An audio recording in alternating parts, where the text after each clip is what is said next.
be asking the question, what is a magnetar? A magnetar is the most magnetic object known in nature, a type of neutron star with an extremely powerful magnetic field. The magnetic field of a magnetar can be up to 100 trillion times stronger than the magnetic field of the Earth. A magnetar at the distance of the Moon could pull the keys from your pocket or wipe the magnetic strip on your credit card. If you approached a magnetar to within 600 miles of its surface, its magnetism would, quite literally, dissolve all the atoms in your body, leaving you as just a cloud of electrons and ions. Magnetars have distinct properties which distinguish them from other astronomical objects. They are a type of neutron star, but with a few differences. They're very dense. A magnetar has a mass about 1.4 times that of the Sun, but it's only about 20 kilometers in diameter. They're very hot. The surface temperature of a magnetar can be up to 100 million degrees Celsius, and magnetars are very fast rotating. A magnetar can rotate once every few seconds. However, although magnetars are very similar to a typical neutron star, a magnetar can emit up to 100 times more energy. So how do magnetars form? Up until very recently, it was believed that magnetars are the result of a red giant star ending its life in a supernova explosion, leaving behind its ultra-dense core. In other words, a magnetar is a neutron star, much the same as others, but with the addition of an incredible magnetic field. However, recent research seems to suggest that in fact magnetars may not result from red giants at all, but from another, rare type of star.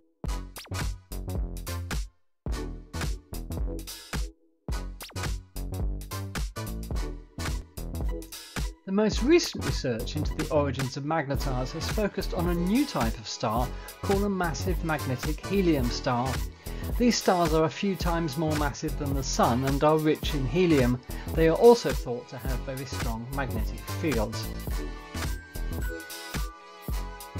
In a study published in the journal Science in August 2023, astronomers found that a massive magnetic helium star called HD 45166 is likely to become a magnetar. The star is located about 3,000 light-years away from the Earth in the constellation of Monoceros. The astronomers studied the star using multiple telescopes, including the European Southern Observatory's Very Large Telescope. They found that the star has a mass of about 3.5 solar masses and a surface temperature of about 20,000 degrees Celsius. Astronomers believe that massive magnetic helium stars must be rare, because to date only around 30 magnetars have been discovered in our galaxy. However, as yet astronomers know little about these strange stars and the process whereby they form magnetars, if indeed that's what they do, which is by no means certain at the moment. Far more research is needed to establish why these stars have such strong magnetic fields in the first place. Magnetars and fast radio bursts. Fast radio bursts, or FRBs for short, are bright bursts of radio waves that come from distant galaxies all over the sky, their distribution seemingly random. They typically last for just a few milliseconds and can carry more energy than the Sun puts out in a year. They are incredibly mysterious and their origin is still unknown. However, there is growing evidence that magnetars may be the source of FRBs. There are several lines of evidence that support the link between magnetars and FRBs. First, the timescales of FRBs and magnetar outbursts are similar. Second, the locations of FRBs are consistent with the locations of magnetars. And third, the energy emitted by FRBs is similar to that emitted by magnetar outbursts. In 2020, astronomers detected a bright radio burst from a magnetar called SGR J1935+2154, which is within our own galaxy, the Milky Way. This burst was very similar to an FRB, and it provided strong evidence that magnetars can indeed be the source of FRBs. However, not all astronomers are convinced that magnetars are the only source of FRBs. Some astronomers believe that FRBs could also be caused by other objects, such as neutron stars with weaker magnetic fields or black holes. More research is needed to definitively determine the origin of FRBs. However, the evidence is mounting that magnetars are a likely culprit. Here are some of the key similarities between magnetars and FRBs. Both are extremely energetic, both are short-lived, both are thought to originate from distant galaxies, both are thought to be caused by magnetic fields. However, there are also some key differences between magnetars and FRBs. Magnetars are known to exist, while FRBs are still a mystery. Magnetars are thought to be relatively rare, while FRBs may be more common. Magnetars emit a wide range of frequencies, while FRBs are only seen at radio frequencies.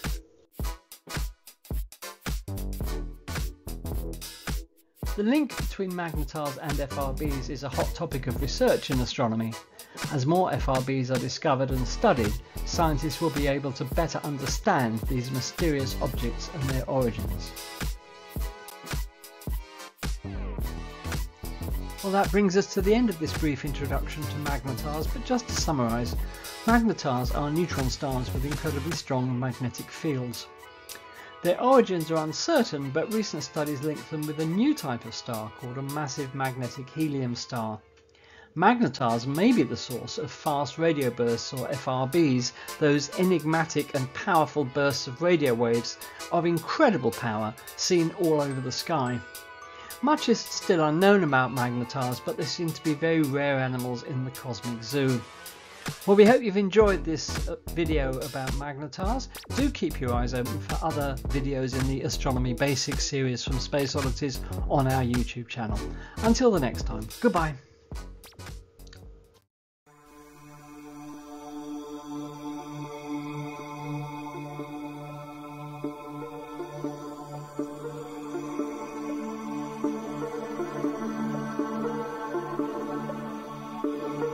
Hello and welcome back. In part 1 of this series of videos we saw how a neutron star is the core of a star that remains after the rest of the star has blown itself apart in a supernova explosion. The core has been compressed by gravity into a sphere perhaps 10 or 15 miles across, consisting largely of neutronium, a bizarre element with a density so high that a teaspoonful of neutronium would weigh 4 billion tons. In part 2 we're going to start looking at different types of neutron stars. Not so long ago astronomers thought that classifying them was easy and that they could be placed in just a couple of categories. But like so many astronomical phenomena, the situation is more complex, and it's turned out not to be an easy task to pigeonhole neutron stars after all. As we're finding out, it seems there is more diversity in neutron stars than we used to think. However they behave, all neutron stars have a few things in common. They are all around the same size, with variations in size accounted for by differences in the original mass of the star which gave birth to them, which is known as the progenitor star. They all rotate, but with huge variations between the slowest rotating and the fastest rotating neutron stars yet discovered. The rotation of a neutron star is so constant, so unchanging, that if you were to use it as a timepiece, it would rival or even exceed the accuracy of the best atomic clocks we can build. And lastly, all neutron stars possess a magnetic field, but again with huge variations in the strength of the field. The first type of neutron star we'll look at is known as a pulsar.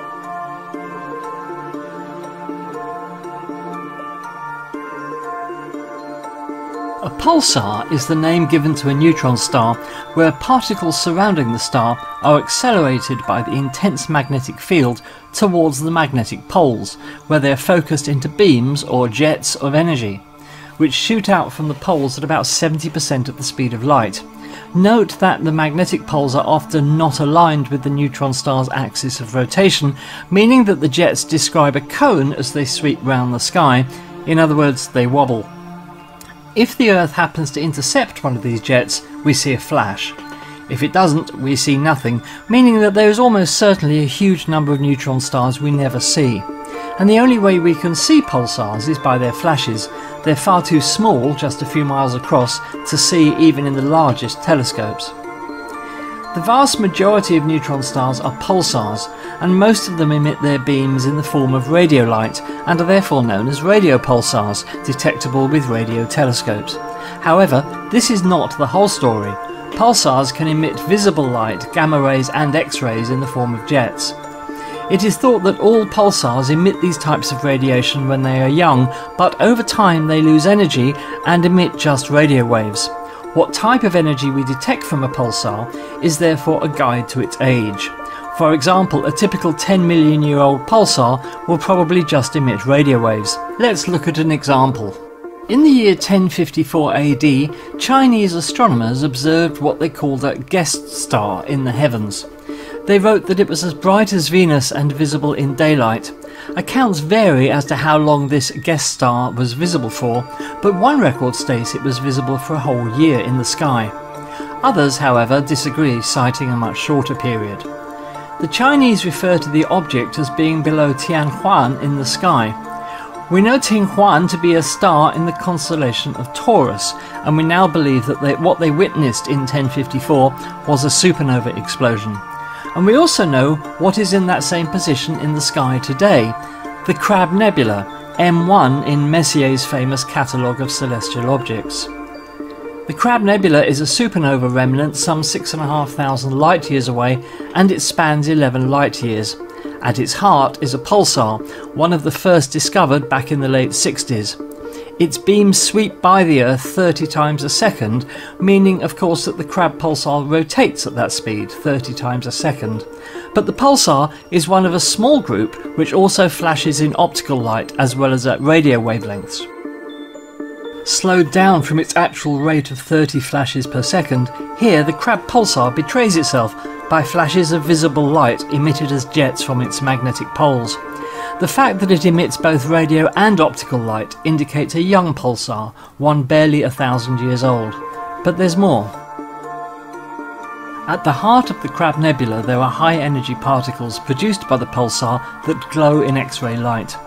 This time-lapse video taken by NASA's Chandra Orbiting X-ray Observatory shows dynamic rings, wisps and jets of matter and antimatter around the pulsar in the Crab Nebula. The time-lapse was made from 7 still X-ray images taken by Chandra between November 2000 and April 2001.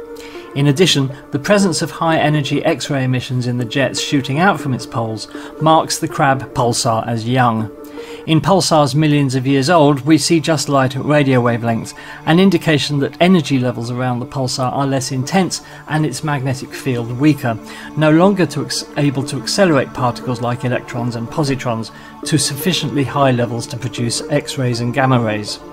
Notice how the jets of X-rays emitted from the pulsar are corkscrewing around, indicating its magnetic field is not aligned with its axis of rotation. And there's something else. As energy is removed from the system by the lighthouse-like beams, the pulsar's rotation rate slows down. Although over short periods the steady ticks of pulsars are the most accurate clocks in the universe, over long periods the pulsar spins slower and slower. This has actually been measured for some pulsars. Energy is also removed from the system in the form of gravitational waves, but we'll talk about those in another video. This is the Vela pulsar, the first ever discovered. It spins 11 times per second and emits radio, optical, gamma and X-ray radiation. The sound you are listening to is its radio emissions, that fast ticking as the Earth intercepts one of the pulsar's jets 11 times per second. Notice again the corkscrewing X-ray jet. There is a class of pulsar known as millisecond pulsars which complete one rotation in less than 10 milliseconds, 1 millisecond being 1,000th of a second. Millisecond pulsars have been detected in radio, X-ray and gamma ray light. The current record holder for this incredible rate of rotation is the pulsar PSR J1748, which rotates at an amazing 716 times per second. So the question is, why do these pulsars rotate so quickly? What's the mechanism involved? Well, a millisecond pulsar is the result of a system where the pulsar has a companion star, in other words, a binary system. In this NASA animation of such a binary system, we see a pulsar and its companion, which is a normal star. Both co-orbit around their common centre of gravity. The intense radiation wind from the pulsar strips material from the surface of its companion, which is then pulled onto the neutron star by its intense gravity. As this material falls onto the surface of the neutron star, the laws of conservation of momentum mean that the neutron star will spin faster as a result. The infalling material from the companion is heated up to millions of degrees by the pulsar's intense magnetic field, causing blasts of X-rays that can be seen across the universe. When we see X-rays in the universe, it's always an indicator of extremely high temperatures. This type of pulsar is therefore known as an X-ray binary. But there's a periodicity to this activity. After perhaps a few weeks of intense X-ray emissions, the pulsar's magnetic field reconfigures itself to act like a barrier against the infalling material which is deflected around the pulsar. The X-ray emissions cease and we don't see anything. However, when the amount of material dragged off the companion star builds up to reach a sufficient amount, the magnetic field collapses under its pressure, heats up the material, and the X-ray blasts resume. Binary X-ray pulsars are therefore characterized by this on-off X-ray emission. The material continues to fall onto the pulsar, eventually speeding it up to spin once in less than 10 milliseconds. The acceleration of the pulsar's rotation speed does not happen overnight. It occurs gradually over a long period, perhaps as much as 1 billion years. So what is the end of this process? Eventually, the accumulation of material and, more significantly, the intense wind of radiation from the pulsar, which removes material off the surface of its companion to then be consumed, completely destroys its companion star.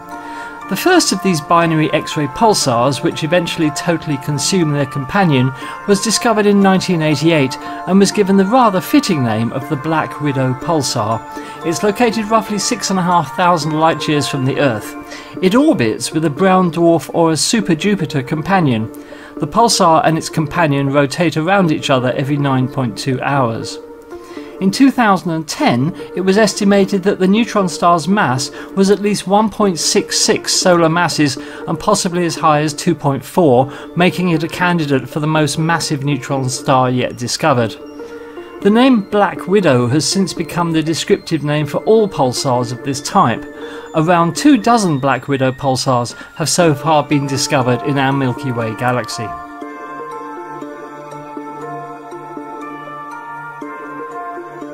This is NISA, an experiment on the International Space Station. NISA stands for Neutron Star Interior Composition Explorer. Its goal is to observe X-rays from neutron stars in unprecedented detail so that astronomers can try and work out their internal composition. By timing with exquisite precision exactly when X-rays arrive as the neutron star rotates, astronomers have been able to create something that would have been unthinkable just a few years ago, a map of the surface of a neutron star. As we have seen, the conventional view of a neutron star is that its intense magnetic field is anchored at two magnetic poles, much like the Earth's, and indeed all the planets in the solar system which possess magnetic fields. Here we see that the magnetic poles are not perfectly aligned with the neutron star's geographical poles, but this is not unusual. The Earth's magnetic poles, for example, lie some distance from the North Pole and the South Pole. What is important here is that the neutron star has a north magnetic pole and a south magnetic pole located near to 0 degrees latitude in the northern and southern hemispheres respectively. This was an assumption based on the way we know magnetic fields behave wherever we have seen them generated from a body like a planet or indeed a star like our Sun. At the point where the magnetic field lines converge on the neutron star's magnetic pole, astronomers expect there to be a so-called hotspot, an area of intense X-ray release. But after a month spent processing NISA's X-ray data from a pulsar called J0030 with a supercomputer — it would have taken a desktop PC a decade to have crunched the data — astronomers finally had the first map of the surface of a neutron star, and they saw something extremely bizarre and completely unexpected. This then is the surface of pulsar J0030. The white markings are the hotspots, areas of intense X-ray release, where the magnetic field lines converge. Like the astronomers, you can immediately see that something is wrong. In the right-hand image there are not 2 but 3 hotspots. The 2 images here represent data acquired at different times, but in both it is clear that if the white spots do indeed represent the pulsar's magnetic poles, all 3 of them are in the southern hemisphere. And why are there 3 in one image but not in the other? In addition, one of the 3 hotspots is an elongated crescent-like feature, hence not really a spot. If it is a magnetic pole, it's unlike anything we've seen or even considered. If all 3 of the hotspots are magnetic poles, that would represent the presence of a magnetic field which is frankly bizarre and complex beyond our understanding at the moment. What does all this mean? Nobody really knows. But recently there has been an intriguing suggestion that we've been looking at things backward.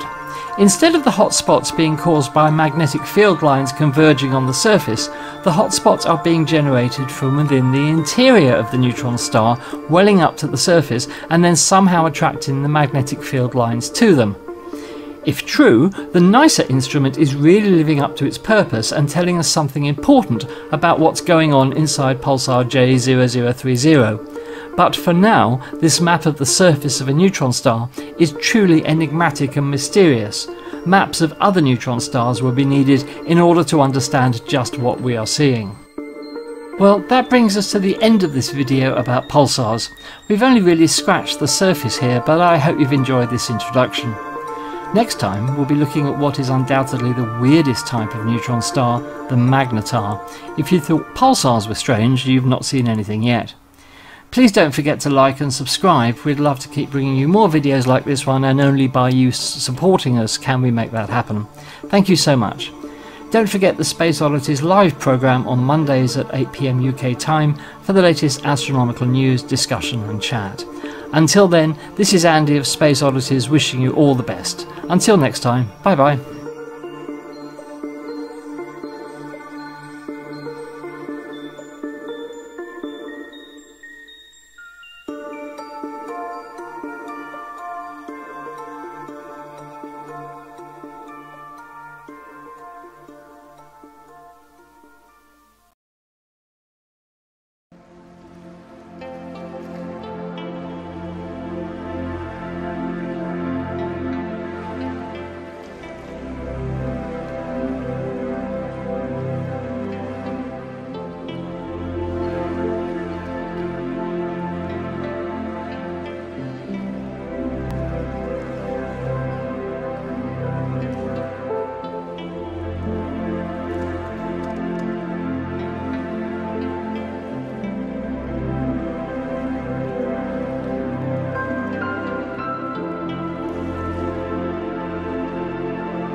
I plan to tell you about some of the heroes and the stories and their scientific discoveries, and how the stories tend to reveal lesser known works of astronomers that the heroes used to make their famous discoveries.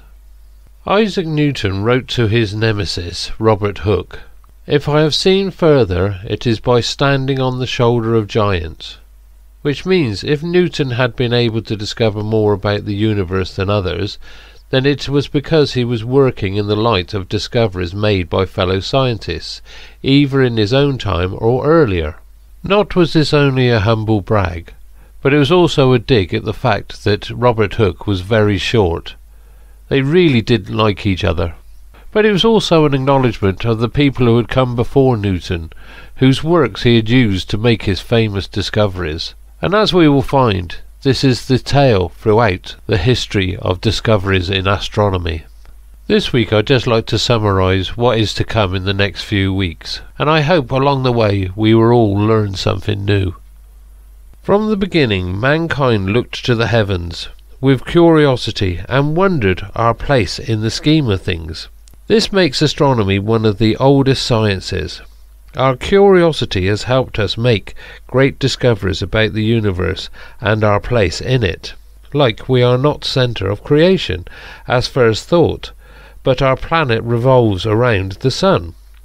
Also that the moon and the planets are other places to explore. Stars are brilliant balls of luminous gas which provide most of the elements we see in the universe today. These same stars have a birth, grow old and die.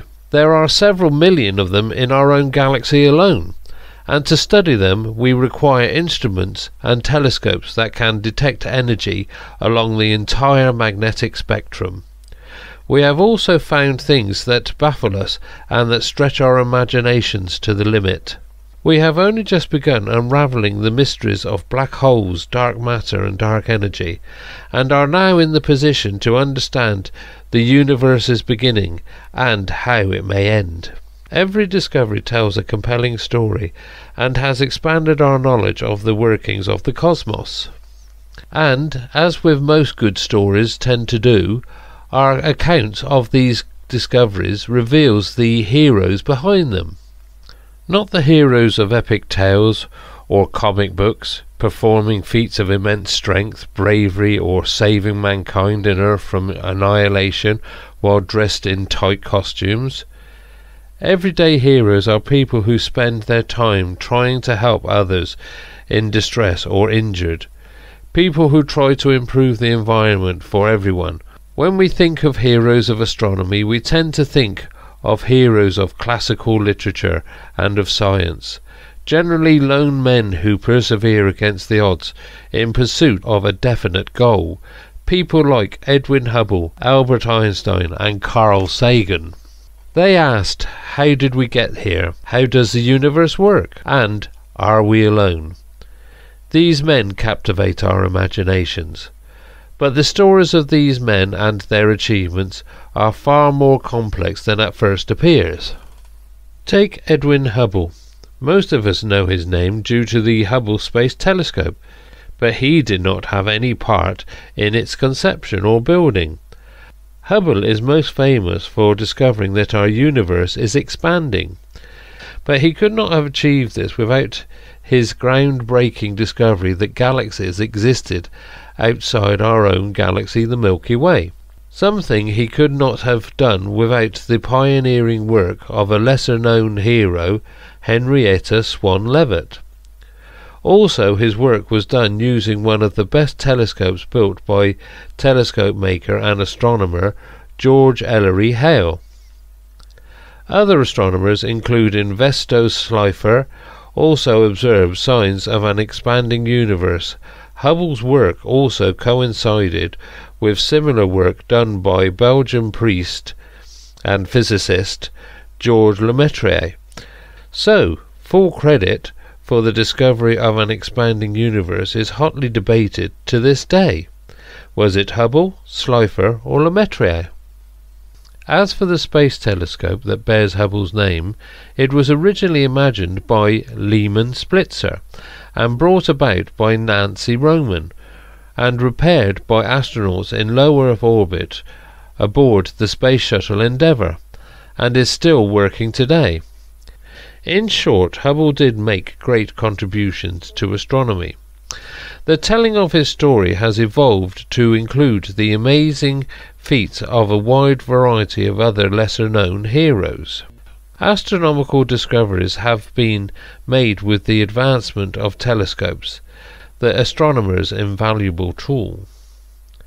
From Galileo, who first turned a telescope to the night sky and recorded what he saw, to George Ellery Hale, who developed new methods to improve and build bigger telescopes, and finally to the giant telescopes we use today.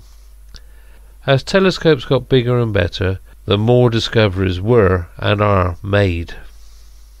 Most of the knowledge we know today about the stars and how they work began with the groundbreaking work of a group of women astronomers known as the Harvard Computers. Women employed by the Harvard College Observatory to process and analyze the cutting-edge astronomical data of the era. Women like Annie Jump Cannon, Wilhelmina Fleming, and Cecilia Payne-Kapotchkin, who made some of the most foundational discoveries about the stars in the history of astronomy. They developed methods of classifying stars that are still used today. They discovered that stars are mainly composed of hydrogen and helium, and they also broke down barriers for women in astronomy. One Harvard computer, Henrietta Swan Leavitt's discoveries, have ramifications that are still shaping astronomy today. She discovered Cepheid variables, stars whose rate of pulsation is directly correlated to how bright the star appears. May seem a small thing, but Cepheid variables wound up drastically altering our picture of the universe. By measuring these stars' pulsation rates and determining how bright they should be compared to how bright they appeared, Leavitt had given us a new and powerful tool for measuring the distances to faraway objects, and her work directly led to Edwin Hubble's discovery of galaxies beyond our own. Hubble's most indelible contribution to astronomy was a famous and deceptively simple equation describing the expansion of our universe. However, as with many details of our universe, the discovery isn't as simple as it seems. We will learn about the Belgian priest and the astronomer Georges Lemaitre, who had published a similar result several years earlier, as well as other physicists and astronomers who had speculated about an expanding universe, based on implication of Einstein's general theory of relativity, that were still being explored. Hubble's famous equation is a source of continued debate as teams of astronomers engage in a century-long mission to determine the exact value of this equation's constant, the so-called Hubble constant, and to work to reconcile different observations into a single answer that can best explain the expansion of the universe. Hubble's legacy also lives on in the space telescope that bears his name. The heroes of the Hubble Space Telescope range from astronomers who dreamed of space telescopes long before humankind even launched its first satellite, to the NASA personnel who tackled daunting scientific and bureaucratic hurdles to make the telescope a reality, to the astronomers who opened and sharpened the telescope's eyes, to the teams of scientists today that have kept the telescope running and making remarkable discoveries for over 30 years. It is also important to remember that astronomy involves much more than the light we can detect with our eyes.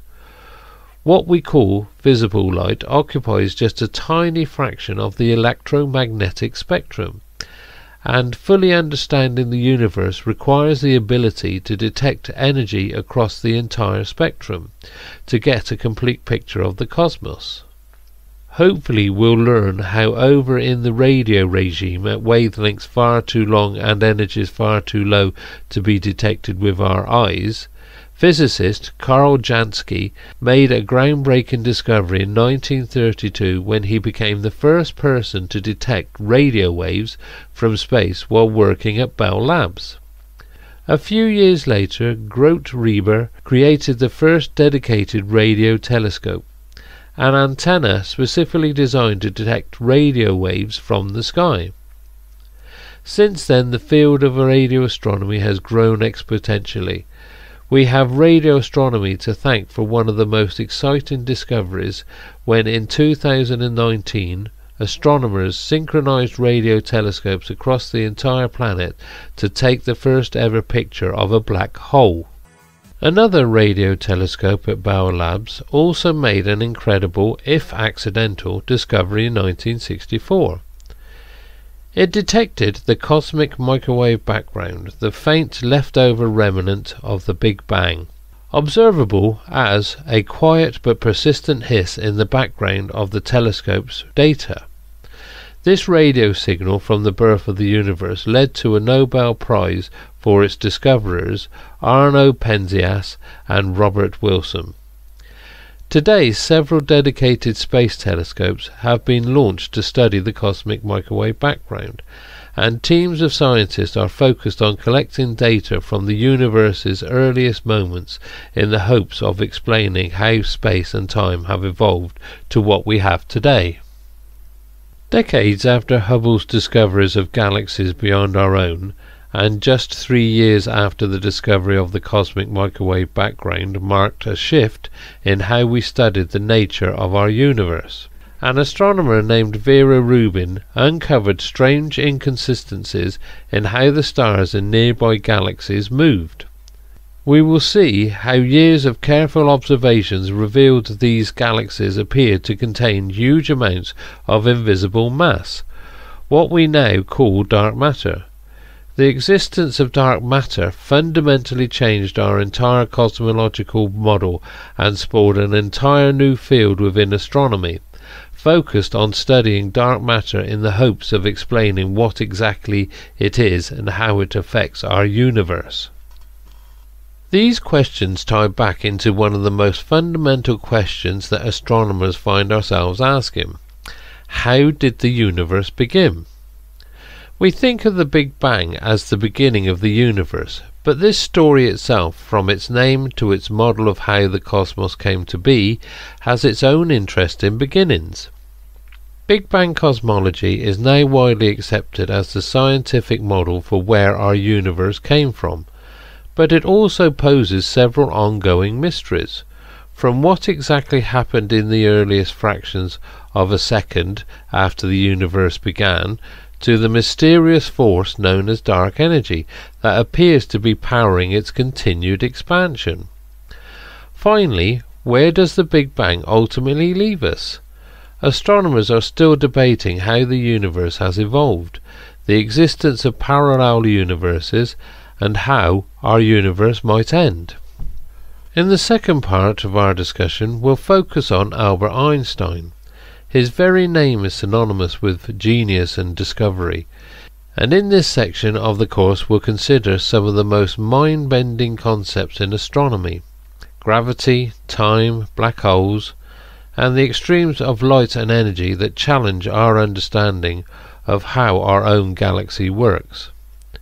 It's tempting to think of astronomers as being concerned only with far-reaching challenges like how the early universe began, the mysteries of deep space, and the physics of stars and galaxies many millions of light years away from our own home here on Earth.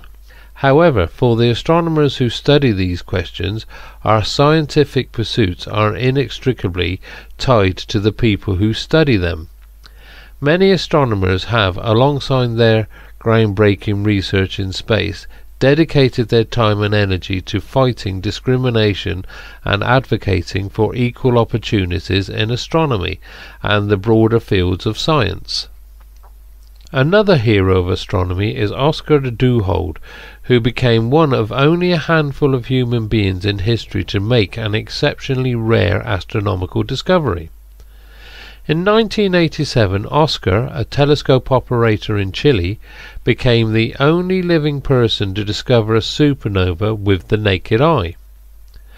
The distinction is a rare one, shared with Johannes Kepler in 1604 and Tycho Brahe in 1572, and Arabic, Chinese and indigenous North American astronomers observing the heavens in the 1050s. These discoveries made crucial contributions to our understanding of what supernovae are, how we work and how we study them today.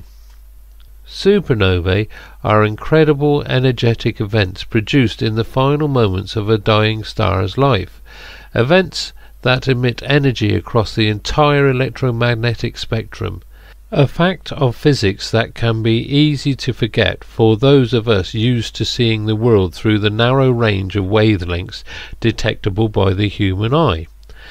In fact, dying stars and many other objects in space emit radiation in the high energy regime of the electromagnetic spectrum, at energies so high and wavelengths so tiny that we need to invent new techniques or even leave Earth entirely in order to study them. These wavelengths include X-rays and ultraviolet light. Most of us think of X-rays as medical tools used to study our bones, and of ultraviolet light as the pesky thing that causes sunburns.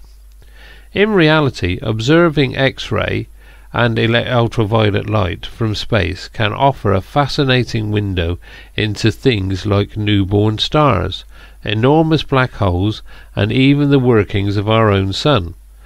Several pioneers of astronomy led the field in how to study this light, a particular challenge since it can only be detected from space.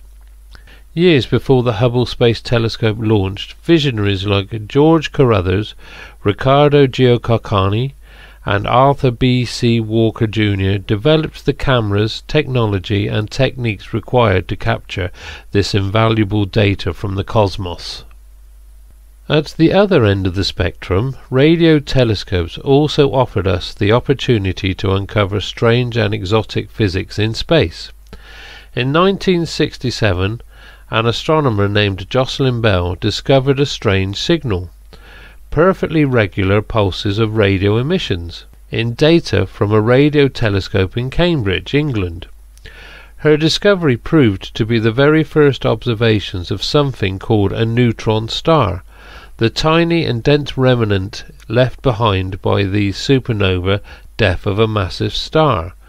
Neutron stars and their higher mass cousins, black holes, are some of the most extreme objects in the universe, and the astronomers who have studied them over the years have transformed our understanding of how stars, gravity, space and time work.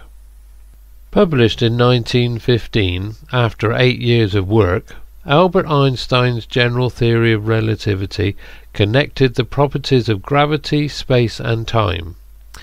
In the years that followed, it fell to Einstein's fellow astrophysicists to seek out observational proof of this theory. In 1919, the astronomer Arthur Eddington found the first proof that Einstein's theory was correct during a solar eclipse expedition. 55 years later, after Jocelyn Bell's groundbreaking discovery of neutron stars, Russell Hulse and Joseph Taylor found more evidence for Einstein's general theory of relativity by closely observing a pair of neutron stars as they orbited one another. Combined, these observations have revolutionized our understanding of the fabric of our universe and the mysteries of gravity. One long-standing mystery of gravity was the phenomenon of gravitational waves, predicted by Einstein's theories in a mathematical result that drew skepticism even from Einstein himself. Gravitational waves are minuscule ripples in the fabric of space-time caused by the collisions of enormous black holes, but tinier than the width of a proton when they arrive at Earth. Gravitational waves were first successfully detected in 2015, the result of decades of effort by thousands of researchers to build and operate the most sensitive observatories on the planet. This discovery came about thanks to a combination of cutting-edge physics, exquisitely precise engineering, and the management of an immense team of thousands of scientists. Today, gravitational wave astronomy is an exhilarating new subfield propelled by this same large team of scientific heroes. With phenomena like gravitational waves, supernovae, and other transient events happening all over the cosmos, it's become clear that astronomers need to keep a constant watchful eye, or many large eyes, on the sky. However, capturing a brief flash of a supernova, or the motion of a tiny comet or asteroid across the immensity of the night sky is no small task. Since the 1960s, teams of innovative astronomers have taken on the Herculean job of surveying the entire night sky, using a diverse array of telescopes and tools to painstakingly catalogue everything that we can see. Early efforts included surveys of the northern sky using endless stacks of photographic plates and ongoing observations by large networks of amateur astronomers, willing to dedicate their backyard observatories to long and detailed studies of anything that might be changing in the night sky. Today, teams have launched space telescopes designed to observe every star in the entire Milky Way galaxy, and a groundbreaking new telescope in the southern hemisphere that will soon begin a 10-year-long campaign to continuously photograph the entire sky every few nights. With so many large and heroic teams conducting all-sky surveys and achieving marvels of engineering to study gravitational waves and put telescopes into space, it can be easy to imagine that the whole planet shares this dedication to astronomy research. That said, the big question of the universe can easily start to seem quite remote and small when faced with the many challenges of day-to-day life here on Earth. More than any other science, communicating the discoveries, importance and the wonder of astronomy to the rest of the world is a crucial role for astronomers if we hope to continue studying the cosmos. Carl Sagan was the first and the most famous astronomy ambassador of the modern age, and many other heroic efforts have been made to advocate for astronomy research and increase public enthusiasm for science. Sagan was also a specialist in studying our own solar system and imagining solar systems beyond our own. In this final section of our talks, we'll look at the science of our own cosmic backyard and learn about the heroes who are studying our potential neighbours in the universe. One clear and immediate connection between the mysteries of space and life on Earth are asteroids and comets, the small citizens of our own solar system that might one day come close, perhaps even a bit too close, to our home. Finding and studying nearby objects like these is a crucial part of understanding our solar system and the fate and history of our planet. Astronomers like Jean and Caroline Shoemaker built up a long and prolific history of discovering and studying comets and asteroids, along with their potential impacts. One dramatic example was observed by astronomers and stargazers all over the world in 1994, when comet Shoemaker-Levy 9 struck Jupiter. More recently, large survey and robotic campaigns have taken up the mantle, with teams of people monitoring the sky, searching for asteroids and comets throughout the solar system, and learning more about these fascinating little members of our solar system along the way. It's hard to talk about small solar system citizens without also thinking of Pluto, our little former knife planet, and wondering what exactly happened to it. The astronomical heroes, or maybe anti-heroes, behind Pluto's journey from discovery to demotion span more than 70 years. In 1930, Clyde Tombaugh discovered Pluto and classified it as the 9th planet in our solar system. In 1960, Julio Fernandez predicted that an enormous and crowded belt of smaller rocky objects should surround the outside of our solar system. just at and beyond Pluto's orbit. In 1992, David Jewett and Jan Liu discovered the first observational evidence of this belt. The research that followed ultimately led to Pluto's demotion from planet status in 2006, along with a significantly expanded picture of our solar system and its outer boundaries. At the heart of our solar system, our own Sun has also been an immense font of information about astronomy and the inner physics of stars.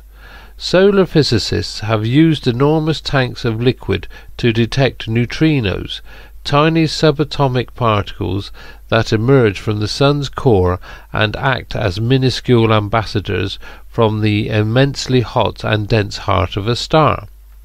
Astronomers have also been mounting heroic solar eclipse expeditions, with observations carried out in some of the most remote corners of the globe to study gravity, magnetism, and the Sun's evolution. This fascinating array of techniques and creative ideas has allowed us to harness the scientific power of our closest stellar neighbour. For years, astronomers imagined other stars like our Sun potentially hosting other distant solar systems. In 1992, these imaginings became a reality. Alexander Wolszczan and Dale Frail announced the first discovery of 2 exoplanets, or planets orbiting another star. From this first discovery, astronomers have gone on to detect thousands of exoplanets, refining their observational techniques and building new space telescopes specifically designed to find these tiny and distant stellar companions. Today, teams of astronomers are working on discovering new exoplanets and exploring what new worlds might look like in planetary systems across the galaxy. Of course, studying distant planets also raises what may be the single most compelling question of all astronomy: are we alone? The search for life in space is an ongoing and fascinating pursuit within astronomy, and one that raises fundamental questions about the universe, Earth, and our nature as human beings. Astronomers like Vicky Meadows and Sarah Seeger have focused their efforts on the field of astrobiology, synthesizing 2 fields to better understand how life could begin to flourish on distant worlds. Others, like Jill Tarter, have turned their efforts towards SETI, the search for extraterrestrial intelligence, in the hopes of detecting intelligent life on other planets. Exploding stars, gravitational waves, alien life. The astronomical mysteries of today and tomorrow ask big questions, and answering them will require big telescopes, big dreams, and a new generation of astronomical heroes. In the next decades, enormous new ground and space-based telescopes will begin operating. These facilities are set to change the face of astronomy, offering new and powerful tools for observing nearby asteroids, strange stars, and distant galaxies. Innovation in astronomy also requires thinking far ahead, considering what the cutting-edge technology of the next century will mean for how we study the cosmos. Tomorrow's heroes of astronomy are already hard at work today, imagining new telescopes that will be decades in the making and unveiling new discoveries that will shape our future picture of the universe. Many of these same scientists also work hard to educate the next generation of researchers and spark widespread interest in astronomy, ensuring that humanity can continue studying the universe in the years to come. At this point, you are likely to have many questions about the discoveries and heroes you have heard about in this first program. Who are the people that built telescopes for use on Earth and in space, and how are we using these telescopes today? Why did we need thousands of people on the team that detected the first gravitational waves? What might we expect to learn in the years and decades to come? During these programs, we'll be delving deep into many of the topics we've touched on today, learning about the science behind these discoveries, as well as the many different people and types of heroes that have shaped our view of the universe. Slight break in transmission. We should now be on the official stream that we've set up. Sorry about the technical problem there. Anyway, so yes, I mean the geology of this area is a history of billions of years, uninterrupted. So it will be really interesting to see what's there. That whole landscape is extremely, looks very strange and haunting and mysterious. You can see it behind me. But this is where NASA are planning to land Artemis 3 at the end of 2025. And as we were saying the other night, there are lots of other missions that are planned to land here as well. China, South Korea, other countries as well are planning to sort of zero in on the South Pole to investigate it and see if they can actually try and sample the water that is meant to be here if all of the orbiting spacecraft have got it correct, which they seem to do. So here we are. So we're just a few minutes now before the landing. As you can see, mission control there in India, and I can see figures on a screen there, but I'm not quite sure what they represent. Yeah, they've actually almost looked as though they've got a camera pointed at the moon.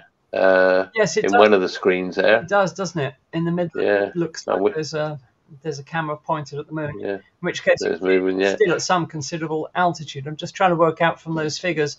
There's a 30 there. Would that be kilometers? Maybe, I don't know.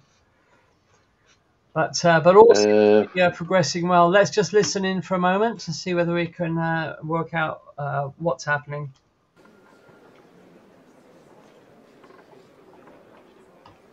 Nothing much going on at the moment. Oh, they're clapping something. जी हाँ, अब हम देख सकते हैं rough breaking phase की शुरुआत हो चुकी है.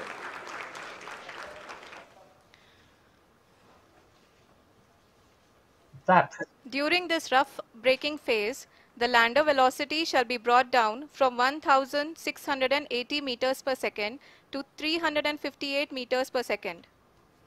The altitude will be brought down from 30 kilometers to 7.4 kilometers at the end of rough braking. All this in the duration of 690 seconds or 11.5 minutes. Currently, the Laser Inertial Reference and Accelerometer package (LIRAP) is aiding in the navigation. जी हाँ, अभी आप अपनी screen पे देख सकते हैं कि lander अब तक कुल 191 kilometre horizontal Disha. Right, so I was right. So that figure on the right is the altitude. Yeah. That's 30.48 kilometers.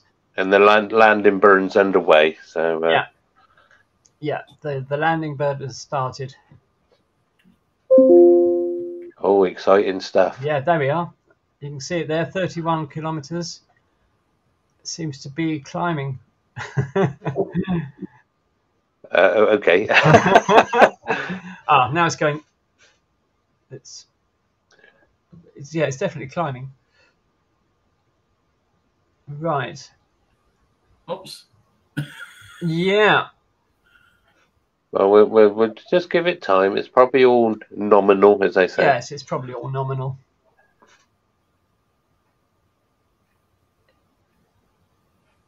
So, well, it has survived this far, which in itself is a great achievement. Yeah, well, it's been quite a long project because it launched. When did it launch? Was it the 14th of July? Yes, it was the 14th. Yeah, launched on the 14th of July. It entered translunar injection was on the 31st of July. So it had been round, already for quite a long time. It took it a while getting there. Mm. And then since then, it went into a very large elliptical orbit. And since then, it's been performing lots of maneuvers, bringing it closer and closer to the, I was going to say the sun, the moon. So that's till we got to this position today. and hopefully, fingers crossed, everything goes fine for them. We need some good news. I can actually see on the screen there they've got what looks like lunar images. Yes. So they've taken this panel. Oh, there we are. I'll just say that the actual trajectory from the Earth to the Moon was achieved by subsequently raising orbits of the Earth until the spacecraft reached the gravity of the Moon influence and the influence of the gravity of the Moon, and then slowly did more orbits of the Moon to get down to the position where they needed to be to do the landing burn. So it was all done through different, raising and lowering orbits, basically. Yes.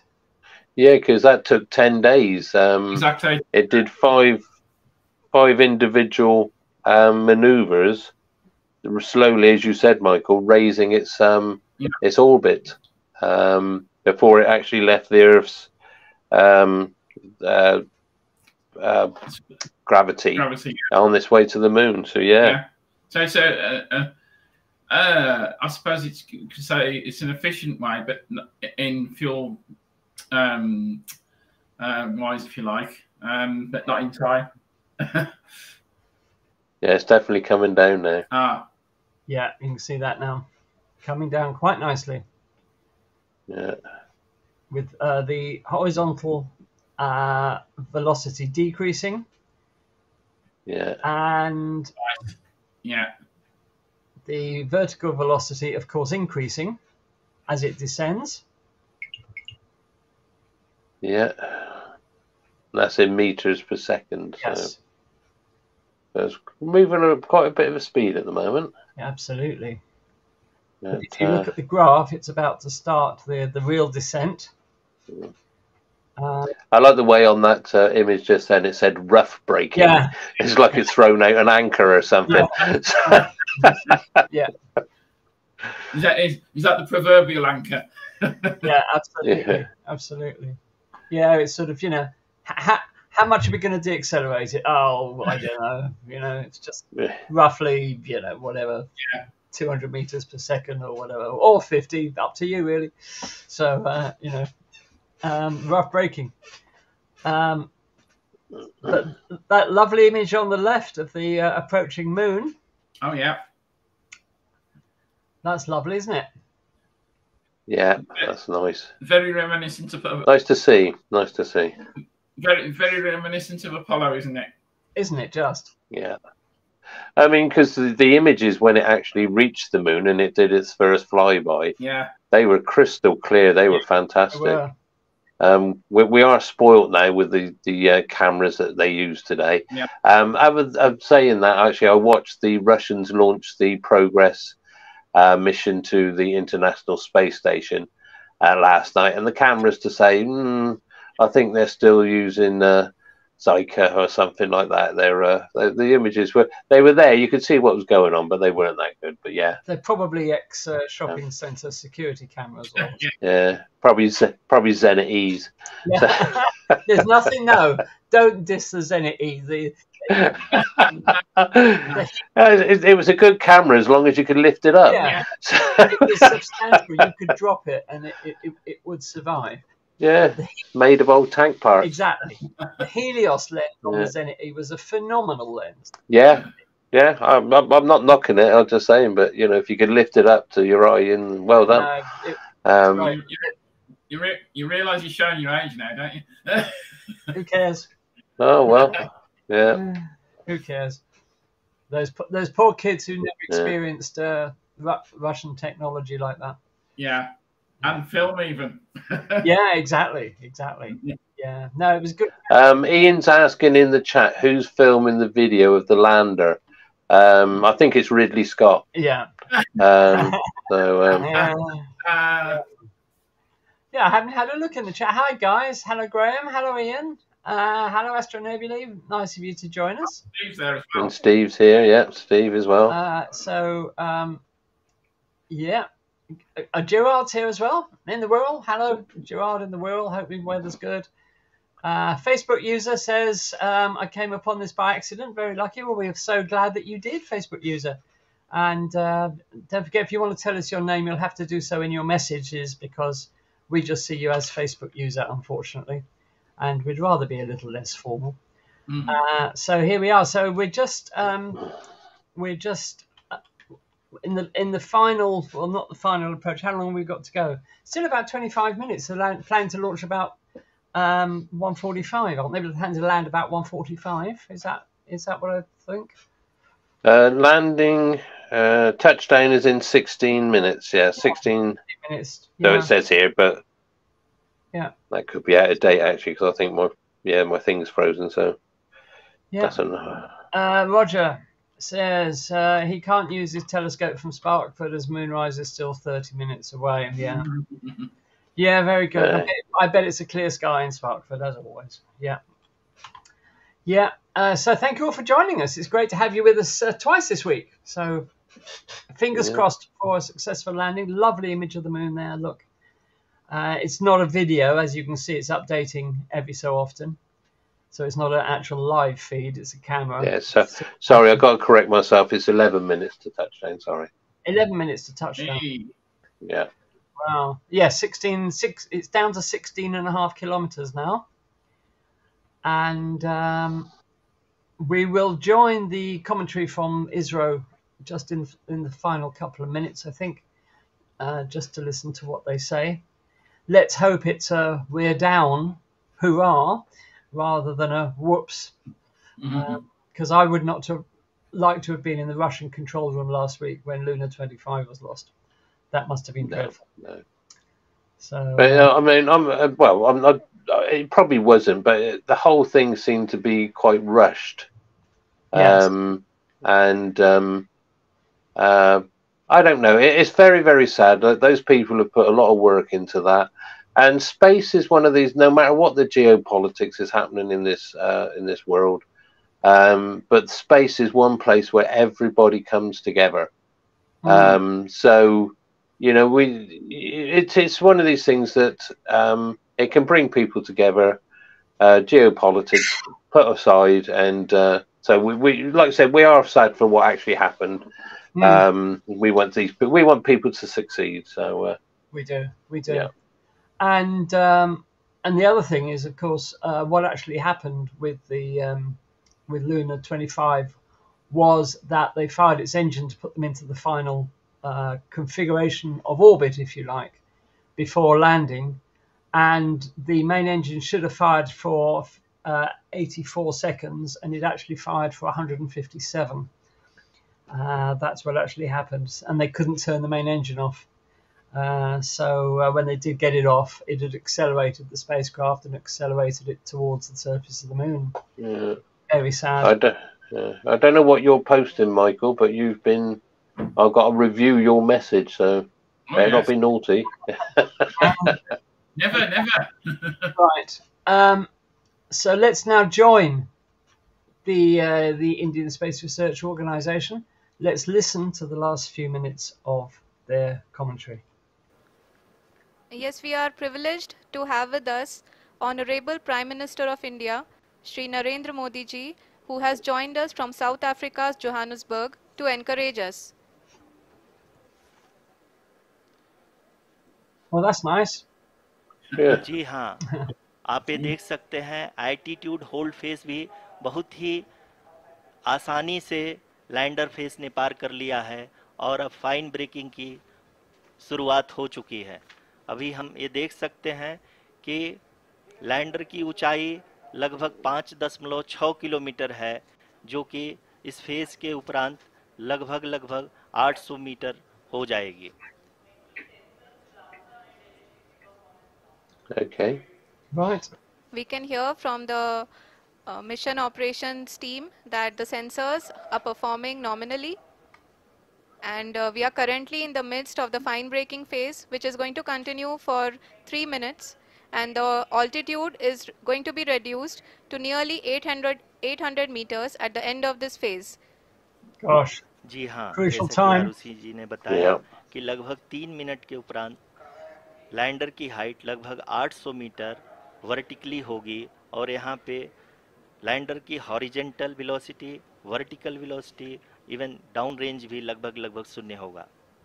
Because it was about this time that they lost Chandrayaan. We can see the visual of the lander module, and we can see that the downrange traveled is nearly 831 kilometers. Yeah, because of course none of this is easy. No, Was it the Japanese who lost theirs? And it was due to the ground radar. It passed over a big crater, and all, so it was reading the surface, and then of course it dropped away. चंद्रमा की सतह से लगभग Yeah. 3 kilometre से कम हो And it thought it was higher than it really was. it's very So sad. Well, We we're are down to 2 very close kilometers to now. the moon's surface, nearly 2.6 kilometers, as we can see. Very exciting. yeah, I'm looking at those craters on those images.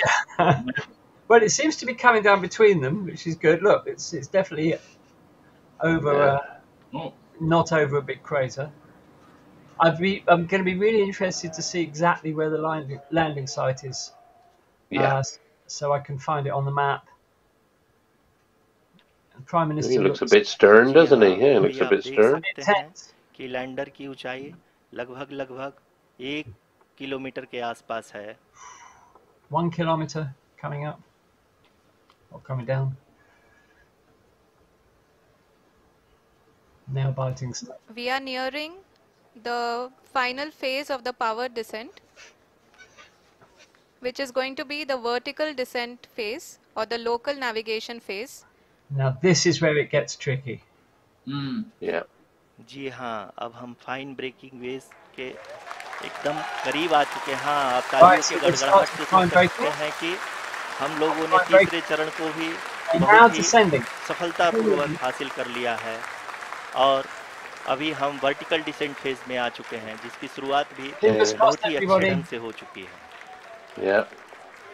Let's get back to the telemetry, please. Vertical descent. A lot of applause indicates that till now the performance has been nominal. We are in the vertical descent phase 1. The altitude is being brought down from 800 meters and we are nearing and approaching the lunar surface. जी, आप अपने screen पे देख सकते हैं कि lander का height लगातार कम होता जा रहा है. इस समय हम लैंडिंग साइट के जस्ट ऊपर हैं और इस समय इसकी ऊंचाई लगभग 600 मीटर के आसपास है. इस फेज के दौरान लगभग 150 मीटर के ऊंचाई पे पहुंचने के बाद लैंडर अगेन लगभग 20 से 22 सेकंड के लिए हॉवरिंग करेगा. I think that image on the left looks about... We are above the landing site.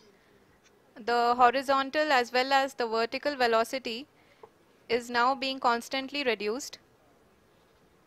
And the lander module has begun its descent towards the landing site. It's only 8 meters a second now, vertical. Yeah. So...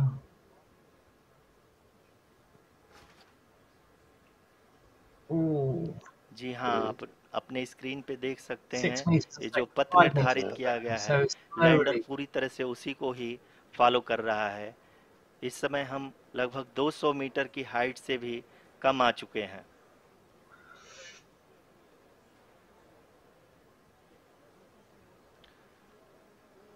अब हम ये देख सकते हैं कि हम लगभग 150 metre की ऊंचाई पे हैं चंद्रमा के सतह से. That's not looking good. The vertical velocity is dropping off. We are approaching the vertical descent phase 2, which will have the lander module hovering at nearly 150 meters above the lunar surface. जी हाँ, आप इस तालियों के गड़गड़ाहट को सुन सकते हैं, जो कि सेकंड हैवरिक फेज के कंप्लीट होने के बाद इन सारे वैज्ञानिकों के retargeted. But I thought they were going to go into negative figures then. Yeah. जी हाँ, आप अगर फिर से ध्यान से देखें तो एल्टीट्यूड पुनः कम होता जा रहा है. अभी हम लोग लगभग 135 मीटर की ऊंचाई पे हैं. Oh, they're taking it very easy. The sensors that are updating at this point are providing confirmation of the safety of the landing site. As expected, the retargeting is going on. and this is a very good signature for the lander. अभी आप ये देख सकते हैं कि lander की ऊंचाई लगभग 65 मीटर के आसपास बची हुई है. I see we have Dave Galvin in the chat. Hi Dave, nice to see you. Currently only 2 engines are now being fired, and we are nearly at 0 velocity, vertical and horizontal. We were hovering and now we are approaching the moon's surface. Right, so they've retargeted. धीरे-धीरे lander की वेगमान को कम किया जा रहा है और हम अब लगभग 50 मीटर से भी कम आ चुके हैं.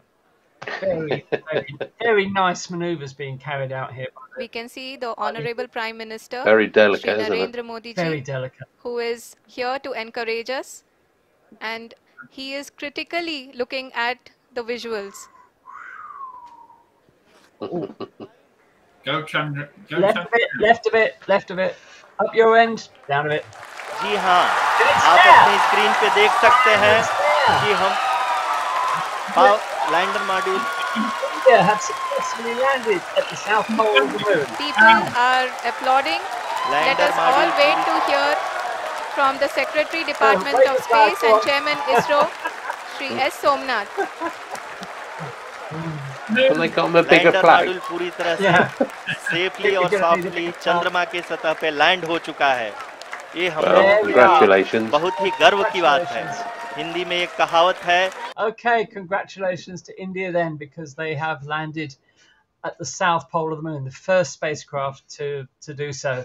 This is a momentous day for India, so congratulations to everybody. Yeah, well And it's a done. momentous day for the exploration of the moon, because, as I said, nobody's ever done this before, and the south pole of the moon is an exceptionally Yeah. interesting place. And actually, Dave's given us some technical information here. He says those graphics are done on a Spectrum computer.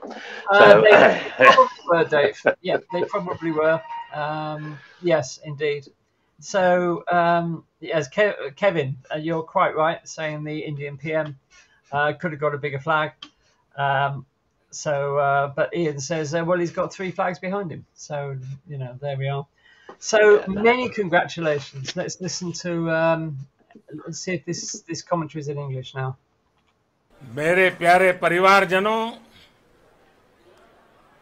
जब हम अपनी आंखों के सामने Obviously not. So, so there we are. Great. Well, the next step will, of course, will be to deploy the rover onto the surface of the moon so it can start doing scientific work. We will find out exactly where it landed, I'm sure, at some point today. And we'll show you that in our Monday live stream next week. do we want to quickly run through what this little rover will be looking at, Andy? Absolutely. Go for it. Yeah, it's of a 6-wheel design. It's like the old Tyrrell Formula One car. It's 26 kilograms, so it's quite light. We could lift that. And it has a range of 500 meters. I won't go into all the dimensions and all that, but it's going to be looking at the composition of the lunar soil. Yeah. So that'll be the regolith. The presence of water ice in the lunar soil. It'll be looking at the history of lunar impact. So it's going to be looking at the craters and probably doing some spectroscopic analysis or mass spectroscopy stuff. So, and the evolution of the moon's atmosphere, because as we said, we all say the moon hasn't got an atmosphere, but it's got a very, very thin one. There is actually an atmosphere there, but it's very tenuous. Yes. So, but that's what it's going to be looking at. And as I said, I want to get down to the geology and have a look and see what's underneath all this regolith. So, yes, definitely. Will the rover be actually able to dig much into the regolith? Does it say? I honestly don't know, because I'm just looking at the design. I can't see anything like a shovel or a pick. So, yeah, they haven't sent any navies up. So, no. Yeah. Well, perhaps, hopefully we'll be able to glean some, because with the impact craters, the crust is going to be stirred up anyway. So it's going to be in some in the regolith and that anyway. So we should get a good idea of what's there. So. Yeah, well, congratulations. It's good. We've actually had a success. That's nice. I love it. Yeah, and Yeah. after the loss of Luna 25 last week, this is a really big step forward for the study of the moon. And I bet the Russians are feeling a bit pig sick now watching this. So commiserations to the Russians. Well, it's as you said on Monday, that the Russians have, with the, not just because of that failure, they've said that they've really got to go back to basics and totally redesign. I did see a image of then what they're building as a new capsule, and it's totally different. It's almost a bit like what SpaceX are using. It's a far more modern design because, of course, when the fairing comes off of the actual rockets, you've got that big round bulbous thing, which is the cabin. Yeah, but they're going towards the more traditional what we see with the Americans and everybody else. So they're going back to the drawing board and they're going to start from scratch. And more power to their elbow. Let's just hope they can sort themselves out. As ever, it's the money. And the Russian space program, as much as any other sector of the Russian economy, is of course being hit largely by Western sanctions at the moment. So, perhaps that will improve once. Yeah. Well, they relied upon a lot of Ukrainian. A lot of the components were made in Ukraine. Well, indeed. And of course, it's the same for the Western countries because they get a lot of manufactured goods from Ukraine, and of course it's affected the British space industry because a lot of the technology was coming from Ukraine. Absolutely. And then it all kicked off because we probably would have had launches already, but saying that, we haven't got any launch pads ready yet, so maybe not. But yeah, so it's if we can get ourselves sorted out, then hopefully we'll be launching soon. But we've got a lot of exciting times to come. We've got a lot of exciting times, and we'll cover them all here on Space Oddities for you, of course. So let's just have one final listen to the commentary to see if there's anything happening in English, whether there's an interpreter. Just give me 1 second, and we will find out.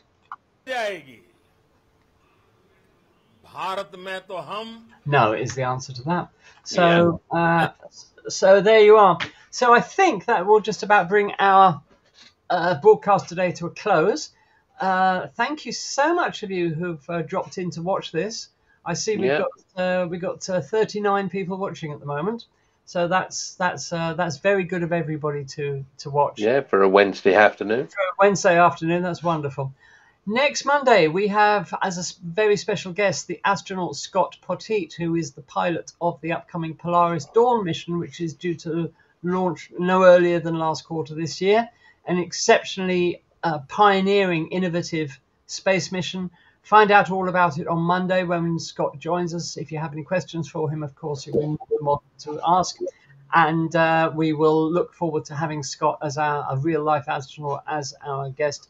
He was originally meant to be with us in July, if I remember rightly, but due to one commitment or another, he's been unable to. So we're hoping he's able to join us next Monday. And we shall look forward to receiving him as our very special guest. It should be really interesting. So we'd like to thank you all for being with us this afternoon. Many congratulations to India for a spectacular and safe landing on the south pole of the moon. Can't wait to see the images. And they should be absolutely epic. And we will find out before then exactly where it landed. Just before you go, Andy, Astro Nebula says, looks like you've aged a bit, Andy, but I like the 3 flags behind you. Well, this is what spaceflight coverage does to you. It gives you premature aging. Let's just kill that. So, that's a bit close as well. So let's put us back. There we are. So, thanks, guys. Thanks a lot for being here. We do appreciate it. Wonderful. Yeah, nice seeing you all. And nice seeing you all. And we will see you on Monday with the astronaut Scott Potteet. So take care of yourselves. Have a fantastic week and weekend. And we'll see you on Monday, 8 o'clock UK time, as always. Yeah. See you all. Bye for now. Keep looking. Okay. Thanks, Andy. Yep, this is Euclid, the next European Space Agency Space Telescope, as Andy said. subtitled Exploring the Dark Universe. Okay, I'll do that. So, what is Euclid?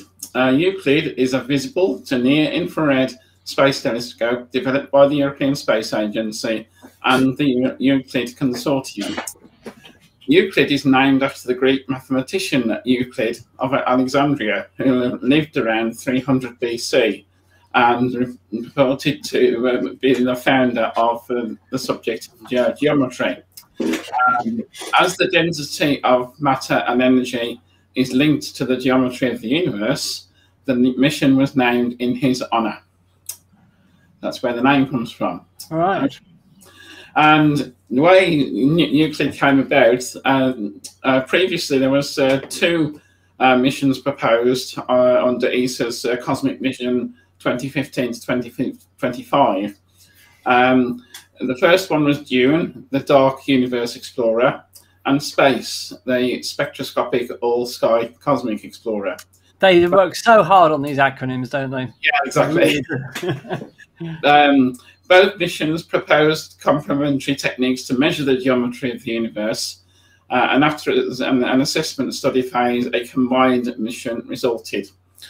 Euclid was selected by ESA's Science Programme Committee for Implementation in October 2011, and in June 2012 it was formally adopted. So that's how it came about. Right. So the mission is to explore the composition and evolution of the dark universe. The Space Telescope will create a great map of the large-scale structure of the universe across space and time by observing billions of galaxies out to 10 billion light years and across more than a third of the sky. Euclid will explore how the universe has expanded and how structure has formed over cosmic history, revealing more about the role of gravity and the nature of dark energy and dark matter. Okay, the construction, the Space Telescope was built by Thales Alenia Space in Italy. And Euclid is 4.5 meters long with a diameter of 3.1 meters and a mass of 2,160 kilograms. Okay, just a little bit of science, not a lot, because I don't fully understand it myself. So what is the dark universe? Well, scientists, apparently astronomers and scientists, think that we can only see 5% of the actual universe with the visible instruments, our eyes, and our other instruments in the electromagnetic spectrum. We can only see 5% of the universe. So 95% of the universe is unknown or dark, and that's where we get the commonly known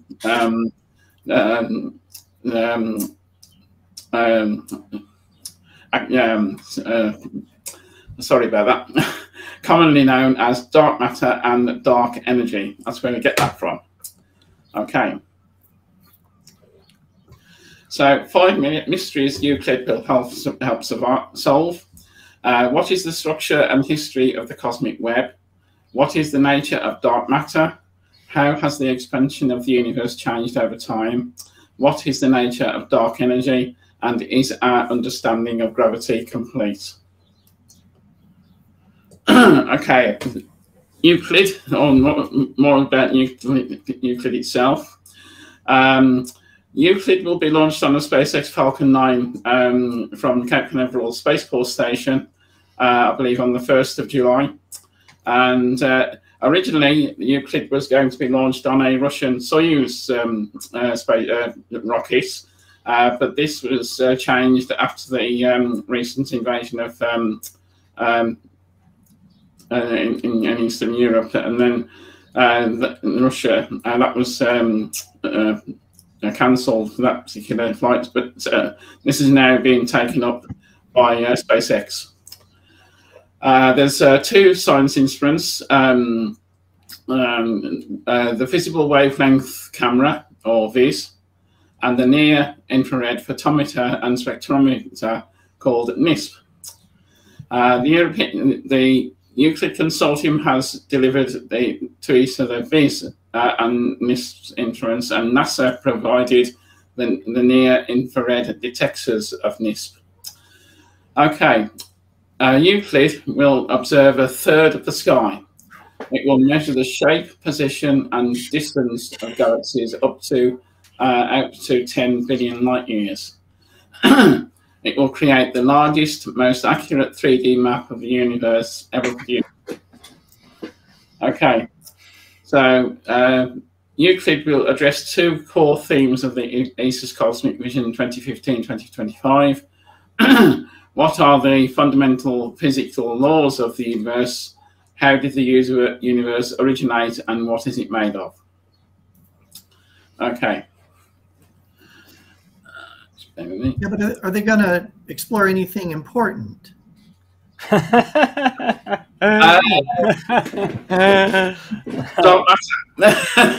are small questions, you know.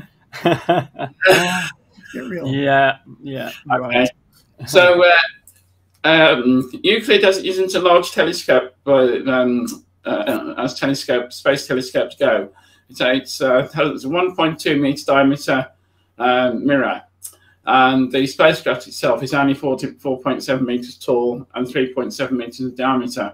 I think, as you can see from the previous slide, it's the actual instruments that are doing the work, of course, and that's where we're going to get the science data from.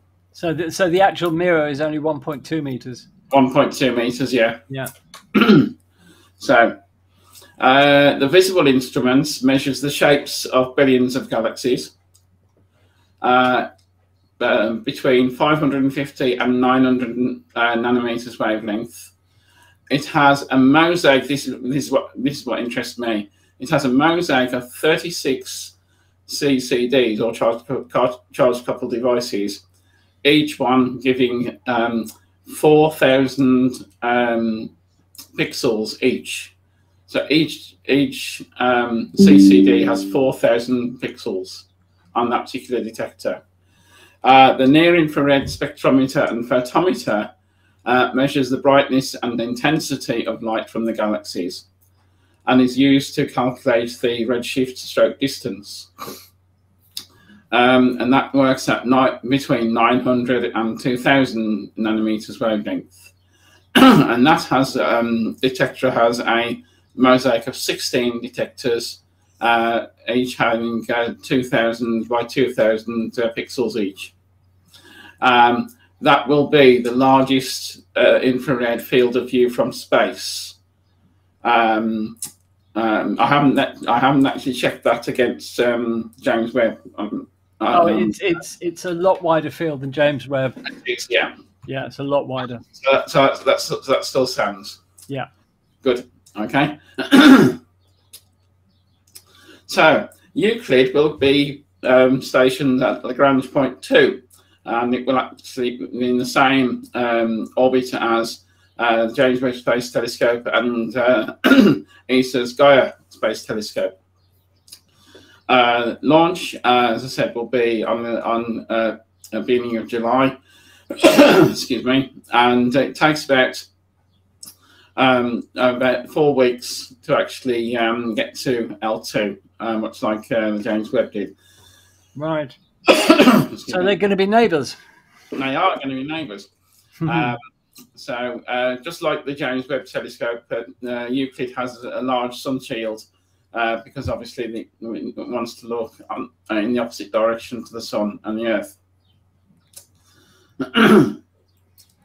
So this is just a slide showing the number of countries involved in Europe. So the list of countries there, obviously Germany, Italy, Spain, Portugal, and of course United Kingdom. So we're providing quite a lot of the expertise for the mission. Beyond Europe, we have the United States. NASA is providing some of the detectors instruments for the spacecraft, and of course SpaceX who are providing the launch. I love the involvement of Spain in this. Okay. If you look at all the other countries, it's space this, space that, space this. And in Spain, it's the Ministry of Economy Yeah, and I like that, Competitiveness. yeah. Competitiveness. I thought that was Yeah. good. Yeah. So, because I don't think there isn't a national space agency in Spain. Okay. So there we are. To create one. Yeah, got to be competitive with these dark energy surveys, haven't we? Yeah. Okay. Now this picture here just shows the size of the spacecraft. What a beauty! What a beauty! Look at that. Yeah, I know. This is actually an engineering test model, which will stay on the ground. It seems a shame to build something like this and not send it into space to me, but perhaps it'll end up in a museum somewhere. Yeah, hopefully. So and you can see the size of the spacecraft compared with the people, the technicians working on it on the floor. He's having his lunch. Yeah. Now you might recognise this ship. This ship carried Euclid from Italy to Florida in the MN Colibri. It's also carried the James Webb Space Telescope from Europe and to South America to Kourou for its launch. It's done a lot of work for space program recently. And that is how it was transported in that big container, and that is at Cape Canaveral Space Force Station. Okay, as I said, it will launch on Saturday, the 1st of July at 4 p.m. our time, which is a nice time of Saturday, so we may be able to have a live launch for that. And just so for those that may not be familiar, it will be launched from Space Complex 40, which is to the south of the Kennedy Space Center on the Space Coast. Right at the bottom of the slide here, you have the Space Launch Complex 40. 41 is there. The Launch Complex 39. With Launch Complex 39A, which SpaceX use for their crewed launches and their rocket launch, their rocket assembly facility is near there on the old crawlerway. And just at the top of the slide, you can see Launch Complex 39B, which is where future space launch systems will launch from. Great. And just a minor one, this is the route that the rocket will take to take it into orbit before heading off to L2. And as you can see, a little blip out in the Atlantic Ocean, that is where the drone ship is that will be that will catch the booster for landing. Okay, and if you want to know more, there's a website there. You can put this in the chat if you like, but there's plenty on the ESA website about that, about the mission. If you want to, if you want to find out more.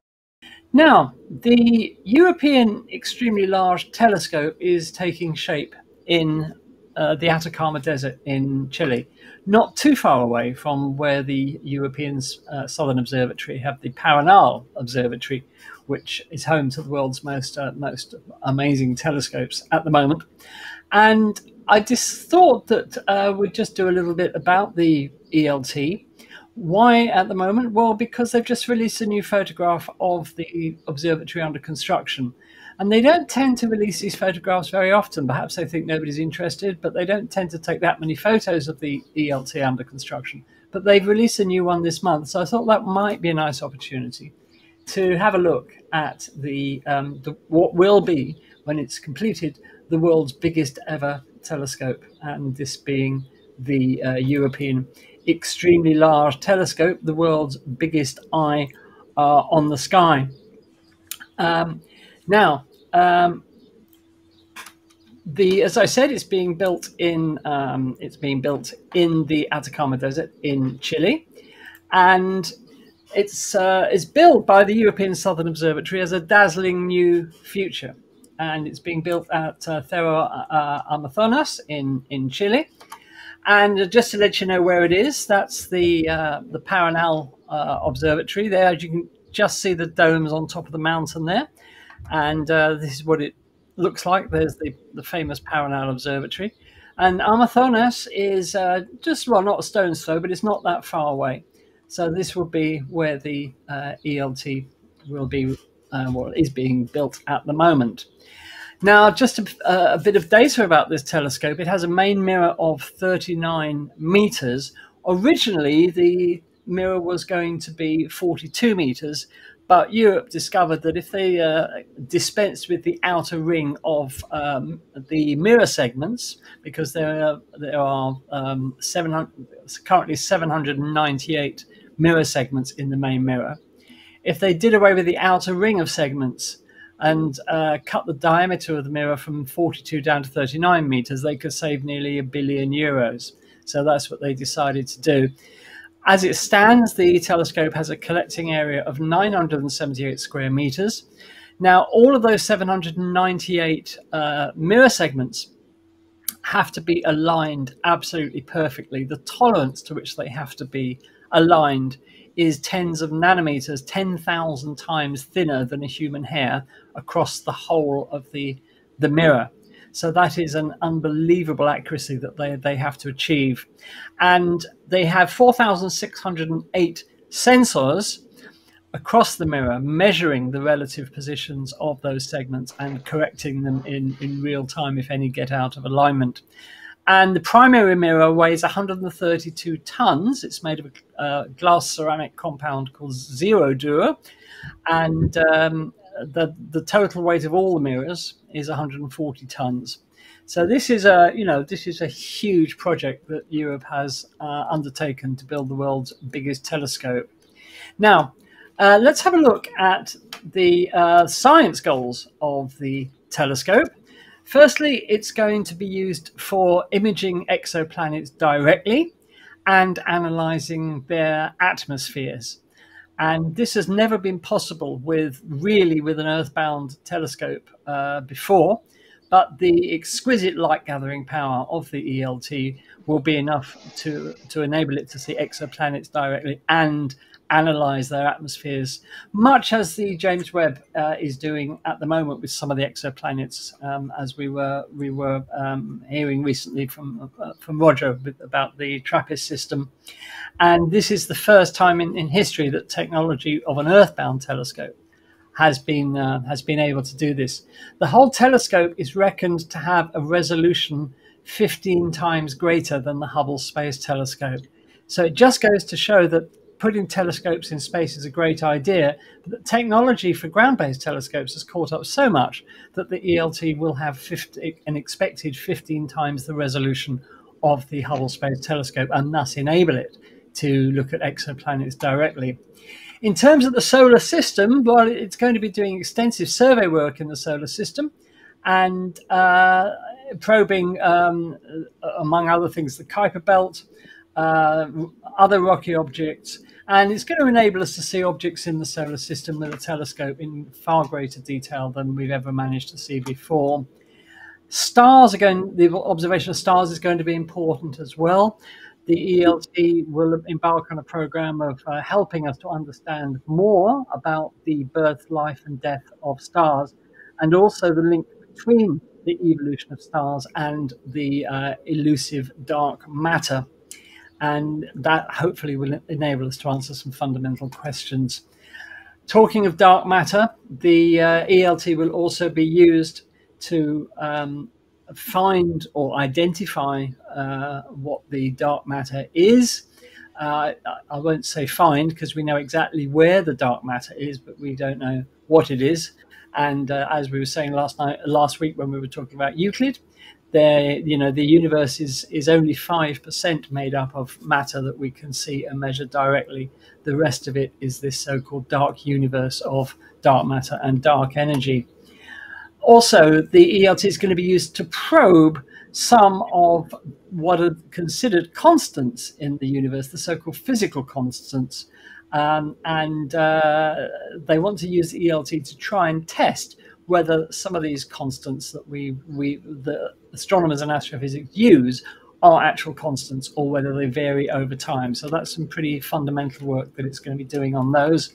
And of course, expect the unexpected, because they will undoubtedly be things that the ELT discovers that we had no idea were there at all. So that's a big science program ahead of the ELT. Let's look at the telescope itself in a little more detail. The telescope is made up of a 5-mirror system. As we said, a 39-meter segmented mirror of 798 fragments, then a 4.2-meter diameter secondary mirror that the light goes to next. Then there's a thing called a tertiary mirror, which is 3.8 meters in diameter. Then it goes to a 4th mirror, which is a flat mirror of 2.4 meters. Then it goes to a 5th mirror, measuring 2.7 by 2.1 meters. And then the light exits to the right of the telescope to the science instrument platform, where there will be lots of very, very advanced scientific instruments used to analyze that light. So it's quite a complex optical system, but this is what the astronomers and the engineers have come up with. Sounds like a complicated collimation job. Yeah, I would think so. Yeah, I hope they've got a laser or something handy to collimate that. And if you want to know what a 39-meter mirror actually looks like, they've done using these sort of cardboard hexagons. They laid this out to show you just how vast that primary mirror actually is. That's quite an amazingly large mirror. Amazing.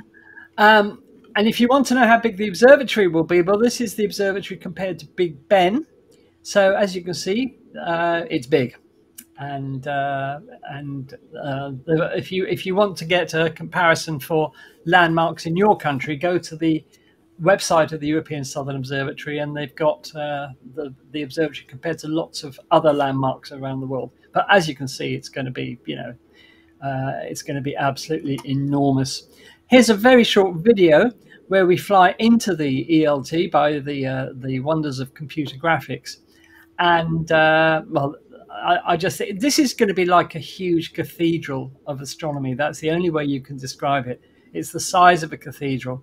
So let's take a flight into the ELT.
Okay, so that was a flight into the ELT. Sorry if that video was a bit jerky in places.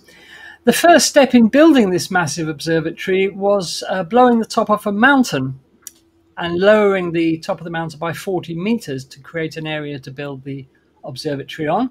This happened on the 19th of June 2014. So that was the explosion blowing the point of it off the mountain. And then the top was flattened. The access road up to it was built, which obviously took a while. and the foundations were dug by October 2018. Then the foundations for the steel rebar for the dome and everything was put in September 2000 by September 2019. This was the picture in January 2022. The whole project, of course, got delayed by the COVID epidemic, so work had to stop for a while. But as you can see, by January 2022, they were making good progress. And this was November last year. And then the most recent photograph from the site, taken this month, you can see that they've moved on astoundingly well. So this is what the ELT now looks like. And the first light of the telescope, because of the delay for COVID, it was originally going to be 2025. It's now set for 2028. So there you are. So that's that is the extremely large telescope, and it's stunning, guys, isn't it? I mean, the sheer scale of it is just absolutely unbelievable. Yeah, as you say, I'm just imagining, because it's got that adaptive optics thing within it, where all the mirrors have got actuators underneath them, and they fire a laser into the sky, and of course it adapts to what the actual atmosphere is doing so fast. I mean, it's an amazing piece of kit. It's absolutely fantastic. I did a little calculation from what you were saying about Hubble resolution. Yeah. And it turns out that with the adaptive optics, it will have a spatial resolution of 0.00093 arc seconds. Wow. Wow. Well, that's not very good, is it? We could do better. Never satisfied, Daz. Andy, There's always room for improvement. Can you compare that? Andy, Sorry? you were talking about the outer mirrors that taken to make it 39 meters, and there was another telescope called the Overwhelmingly Large Telescope. Yeah, the owl. Yes. OWL. Yeah. I like the acronym. Followed by the ridiculously large, the RLT. Isn't that? Yeah. I always thought shouldn't the owl one be at Hogwarts? Oh, very good. Very good. I always thought they should have made one called the Superb Owl or Super Bowl. So that would have been good. In terms of resolution, Luke, can you compare that angular resolution to something? What was it for the James Webb, for example? Anybody remember? James Webb is, of course, it's wavelength dependent, right? Yes, of course. Right? But the number that's often given, I think, is 0.032 arc seconds. So, and Hubble would be 0.014. Actually, a little better, but again, it's wavelength dependent. Wavelength dependent, yes. Yeah, sure. There we are then. So, we're looking forward to the ELT. Can't wait to see the results from that. As I said, it's going to see first light now in 2028 if all goes well. I would love to have that on my bucket list, to pay that a visit, just to stand in that dome. I mean, can you imagine what it must be like? I'll come with you, Andy. Yeah, well, that's it. That's a date then, Michael. We'll do it. We need more coffee money. Ian says he can't. Lots of coffee money. For Ian that. says he can't wait till the BLT. Ah, yes, absolutely. Yeah. So the BLT. Ian wants a BLT. So, if you're wondering, viewers, how that whole adaptive optics system works, see, the thing is, up in the high atmosphere, there's a layer of sodium atoms, and if you shine a laser at the sodium atoms, they fluoresce under laser light, and in the sky it looks like an artificial star. Now, the big problem with telescopes, as we all know as astronomers, is that the atmosphere never stands still, that it's got currents of air moving about continuously, which spoil the viewing. So there's another small telescope which will look at those artificial stars, and the ELT will have 8 lasers, so it will create 8 artificial stars, and they will be monitored in real time, and the movement of the atmosphere counteracted by applying a signal to each of the actuators that are behind each individual segment of that mirror, and they will move in the opposite way to what the atmosphere is doing, thus cancelling out the movement, which will give you an ultra stable image, even if the atmosphere is quite turbulent. Welcome to another in the series of astronomy basics videos from Space Oddities. In this video we'll be asking the question, what is a galaxy? Just as the Earth's population is clustered into cities, so stars cluster in galaxies. They are the cities of the universe.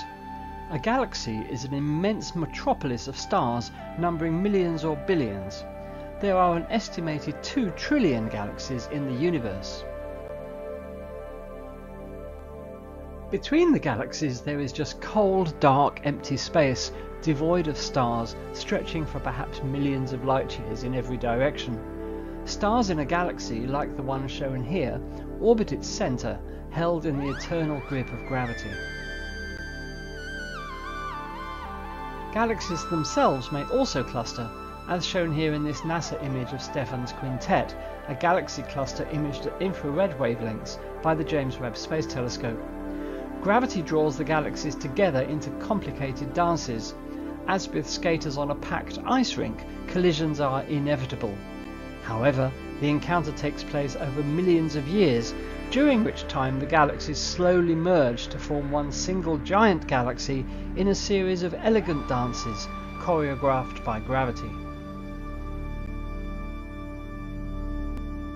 All these images show galaxies at various stages of merging, pulled into twisted, distorted shapes by their mutual gravity. While these might seem like giant cosmic catastrophes, in reality space is so vast and the distances between stars so enormous that collisions between individual stars are extremely rare. Galaxies are so tenuous that galaxy mergers are like clouds passing through one another.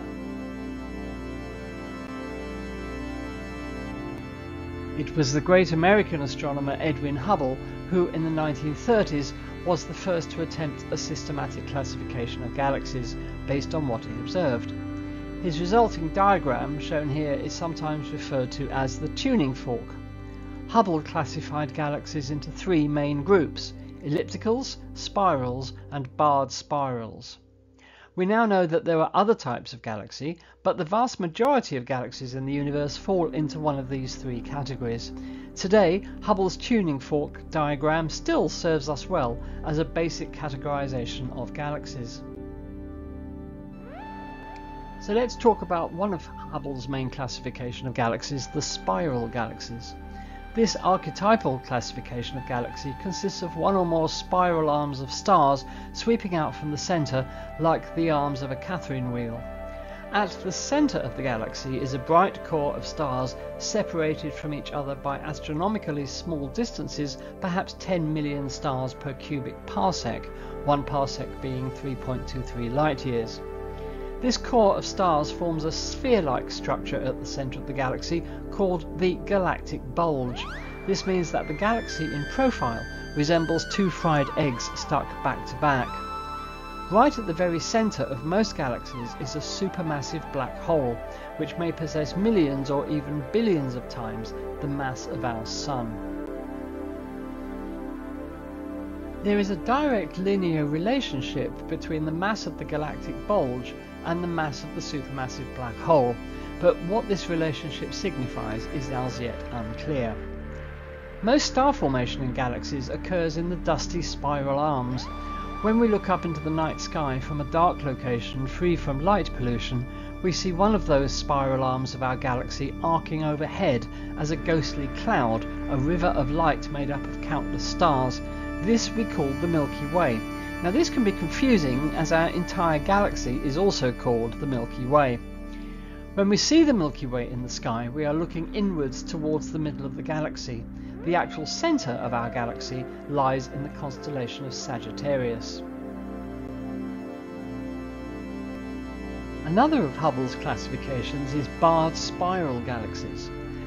Barred spirals, as their name suggests, are a type of spiral galaxy where a bar of stars extends either side of the galactic core. The spiral arms emanate from each end of the bar, as you can see in this illustration. 2/3 of all spiral galaxies are barred spirals. Surprisingly, our own Milky Way galaxy is a barred spiral, although this was not discovered until 2005 from observations made with the Spitzer Space Telescope. The bars in barred spiral galaxies form when the orbits of stars in the galaxy's inner disk become unstable and deviate from a circular path. This can happen for a number of reasons, including interactions with other galaxies. When two galaxies merge or even just pass close to each other, the gravitational forces can disrupt the orbits of stars in both galaxies. This can lead to the formation of a bar in one or both galaxies. Disk instability. The disk of a spiral galaxy is constantly rotating. This rotation creates a centrifugal force that pushes stars outward. However, the gravity of the galaxy's central bulge pulls stars inward. If the centrifugal force is not strong enough to balance the gravitational pull, the disk can become unstable and form a bar. Gas accretion. Spiral galaxies are constantly accreting gas from their surroundings. This gas can fall into the galaxy's disk and spiral inward towards the centre. As the gas falls in, it can lose energy and cause the stars in the disk to slow down, and this can lead to the formation of a bar. Once a bar forms in a spiral galaxy, it can grow over time by attracting more and more stars into its orbit. The bar can also drive the formation of new stars in the galaxy's centre. This is because the bar can channel gas and dust towards the centre, where it can collapse and form new stars. Bars play an important role in the evolution of spiral galaxies. They can help to distribute gas and dust throughout the galaxy, and they can also drive the formation of new stars. Bars may also be responsible for the formation of active galactic nuclei, or AGNs, which are regions of intense star formation and black hole activity at the centres of some galaxies. The main features of an elliptical galaxy are an elliptical shape.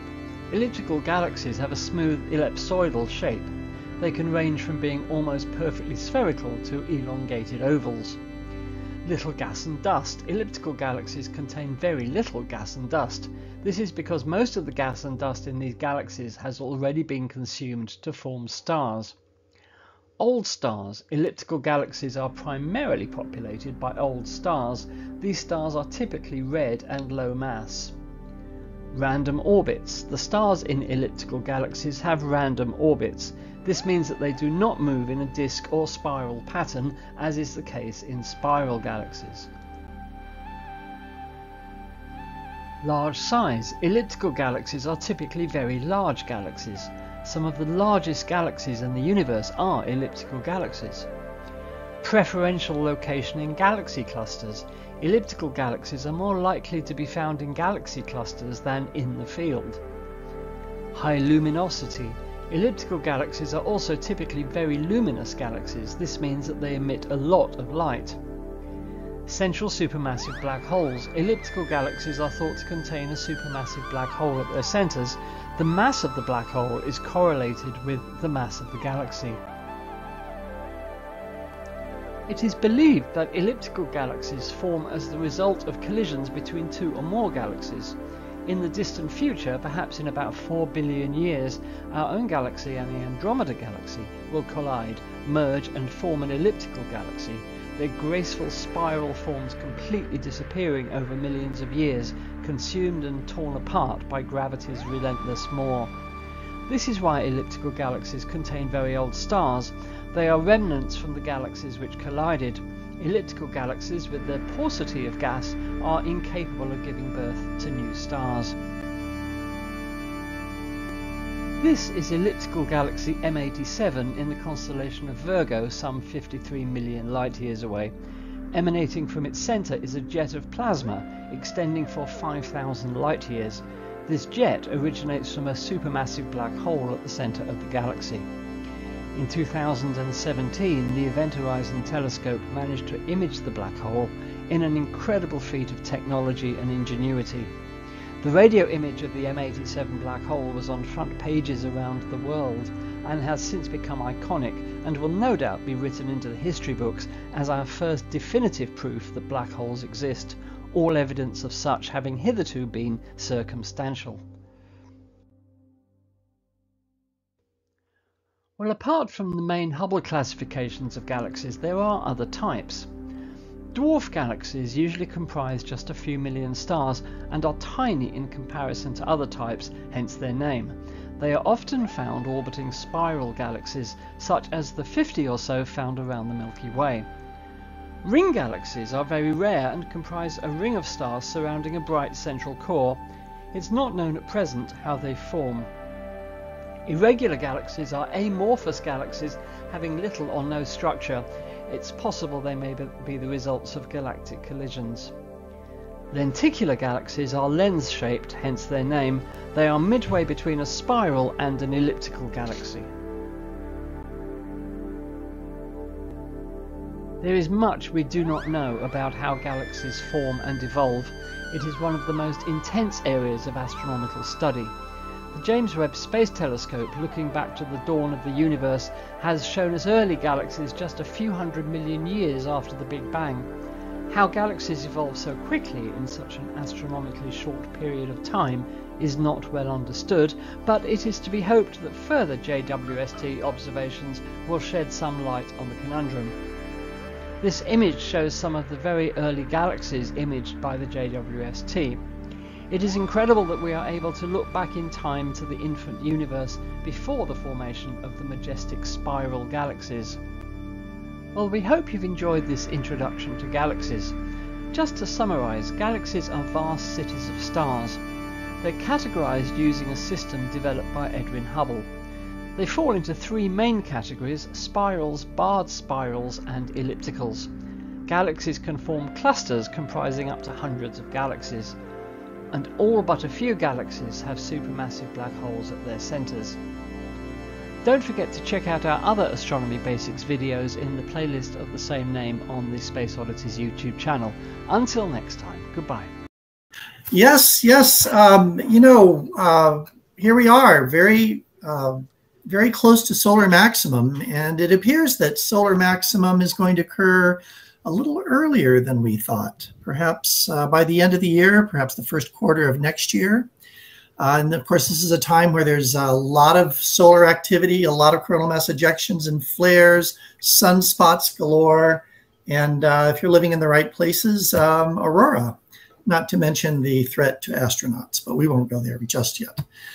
So we thought it would be good to talk about the sun a little bit, and it turns out that you can understand an awful lot about the sun if you just understand sunspots. Okay, so we're going to talk about the sun today, and this may be a little bit long. We may have to cut this and turn it into a two-parter, but let's give it a go. Let's see where we end up here. Okay, so here's the sun that you might expect to see if you have a small backyard telescope with an appropriate solar filter. That's our disclaimer, with an appropriate solar filter. And the sun will look different colors depending on the filter. Daz already kind of walked us through how nobody really knows what color the sun is. There are different correct answers. But one of the things that you can see in this image is that the edges of the sun are dark, right? And this is actually real. This is called limb darkening. And it has to do with the fact that the sun is gaseous. And so you can see through parts of it at different depths. And some SOME light gets through at the upper regions and less light as you move down. So this is actually a real image. And if you look on the bottom, you can see a tiny sunspot there. Okay.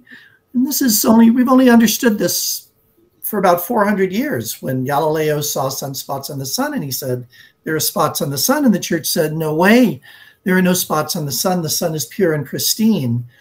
And Galileo proved them wrong, which probably wasn't a good thing to do. But dangerous thing to do. The rest is history, as they say. Yeah. Here's a little bit better image of the sun. Again, this is in what we call white light. In other words, all the colors of the spectrum that our eyes can see kind of mixed together to produce a white image. And so now we can really see some sunspots. And you'll notice that they have structure. They have different densities. There's a dark inner portion and a lighter outer portion to these sunspots. You might even notice that they tend to occur in pairs. Well, this is all very important information because it helps us understand sunspots. And we're gonna figure out why all this is true in just a few minutes. I think this was supposed to be a video, actually. So I'm not sure what to do with this. I think I'll just move on because it doesn't do what I want it to do. The sun never does. It does, yes. Yes. They're like comets or cats. Yes. Or Perseid. So, here we see 6 images of the sun, right? And these are 6 perfectly good images that all look completely different. And most of the reason for this is that the sun and all other objects in the universe look very different depending on the wavelength of light that we use to view them in. In the upper left, we have X-rays. The sun in X-ray, this is taken, of course, above the atmosphere because X-rays are absorbed by our atmosphere, which is a really good thing. And so we're seeing very hot regions of the sun. We're seeing into the corona of the sun that can reach 1.5 million degrees centigrade. Further just to its right in the blue there, by the way, these are colors we made up because we can't see these colors. We see the sun in ultraviolet light, again, from above the atmosphere because very, very tiny amounts of UV radiation make it to the surface of the Earth. So here we're seeing a little bit lower down into the atmosphere, a little cooler. We see a white light image, or V for visual image, on the far upper right. A hydrogen alpha image down below. This is just a very specific form, very restricted format of red light that deals with a transition of electrons in the hydrogen atom. And then infrared and radio. And so the point here is that objects in space look different depending on the wavelength of light that you're using to view them in. In fact, objects on the Earth look different. Well, here's an image of the sun, right? If you're an amateur astronomer, perhaps even if you're not. This is an image of the sun with the moon right in front of the sun, causing a total solar eclipse. So you see the moon is very dark here, and on the outside you see the very soft, tenuous solar corona that you can't see normally because the sun, the photosphere of the sun is just too bright. But look carefully. You can see some structure in the corona. And that structure is reflective, is evidence of the sun's global magnetic field. The particles in the solar corona, many of them are charged particles, and so they are attracted to magnetic field lines. And that's what you see here. The corona is glowing, being attracted to the field lines, and so that gives us that allows us to see some of the sun's magnetic field. That's important for our understanding of the sun and sunspots, so hang on to that. So I've given a lot of talks about the sun, and sometimes they just get so esoteric. And so it occurred to me one day that if you just understand 5 things about sunspots, you can basically understand the entire sun and how it works. So 5 things about sunspots. They're dark, as we have seen. They're cool. So I have Joe Cool on the right-hand side there to remind us. They're highly magnetic. They're associated with solar storms, coronal mass ejections, and flares. And the number one thing to understand about sunspots is they come and go in cycles. So you have the bicycle down there for the, Don't give up your day job. Remind us.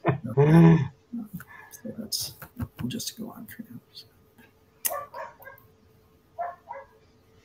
Okay. When we look carefully at sunspots, and this bottom image, by the way, is a ground-based image from a solar observatory, maybe National Solar Observatory, we see that it has structure. It has a dark inner portion and a lighter outer portion. The umbra is the inner portion, the penumbra is the outer portion. And outside of that, we see the bubbling, I'll call it the surface of the sun. It's the what we generally call the surface of the sun, the photosphere, as heat is rising, the sun trying to equilibrate with its surroundings, get rid of its heat that's being generated in the core. So sunspots definitely have structure, and we're going to talk about why. Here's another image of a sunspot up close, just like the one we saw before.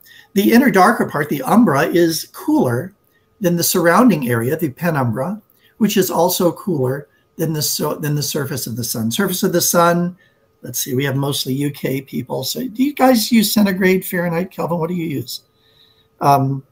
It's about 6,000 degrees centigrade.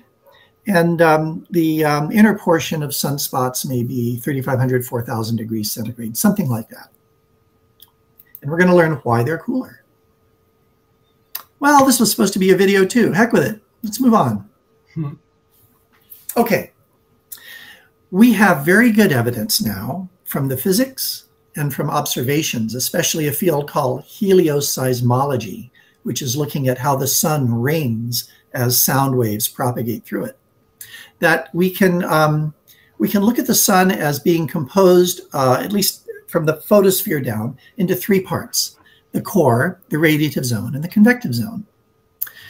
In the core, where temperatures can reach 15 million degrees centigrade, centigrade Kelvin doesn't matter at that level, we have fusion taking place where two protons are fired together at very high speeds because of the high pressure and temperature to bond together, to bypass that repelling force and actually fuse together. This cannot happen in classical mechanics. And all of the physics that we learned in up to the 1800s, this cannot happen. But we know now through quantum physics that this does happen. So that produces the gamma ray photons that begin in the core of the sun. They migrate out into a region called the radiative zone where they are scattered by electrons, free electrons in that zone. And they're scattered so much, just kind of like a drunk man's walk, if you've heard of that, that it takes on average, statistically, about 100,000 years for that single gamma ray photon to get out of that radiative zone of the sun. 100,000 years. As you move out from the center, it gets cooler and cooler and cooler. And so all of a sudden, you can form atoms. You can have electrons kind of hanging on to nuclei. And as things cool, the most effective means of heat transport is convection. And so they form these convective cells that rotate.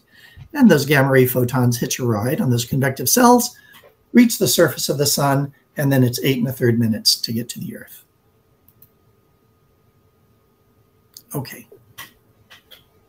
We know sunspots are dark. I've told you they're magnetic, but how do we know? One of the ways we know is that we see a quality when we look at the spectra of sunspots. We see a quality called Zeeman line splitting. Zeeman line splitting. And it means that spectral lines in the presence of very powerful magnetic fields will split into three parts. And we see this visually here of a spectrum where a spectral line has split. That is observational evidence that these sunspots are very magnetic. And the reason they're magnetic is that the sun rotates. But it doesn't rotate like a solid sphere. It rotates like a kind of gloppy, gas. And so the equator of the sun rotates once every 27 days or so. And it's rotating faster than the upper and lower latitudes. So the magnetic field of the sun gets dragged around time after time, month after month after month, until it gets really tangled. You might imagine having if you knit, I don't know how many of you knit, but if you have a big piece of yarn and it's all kind of clumped together, and you throw it in the bottom of your closet. That piece of yarn might have a little piece of yarn sticking up over all the rest of them, just a little piece. And that in the sun would be a sunspot. And since that little loop of magnetic field is looping above the sun, you have one side and the other. You have a north and a south pole, because magnets have north and south poles. There are no magnetic monopoles.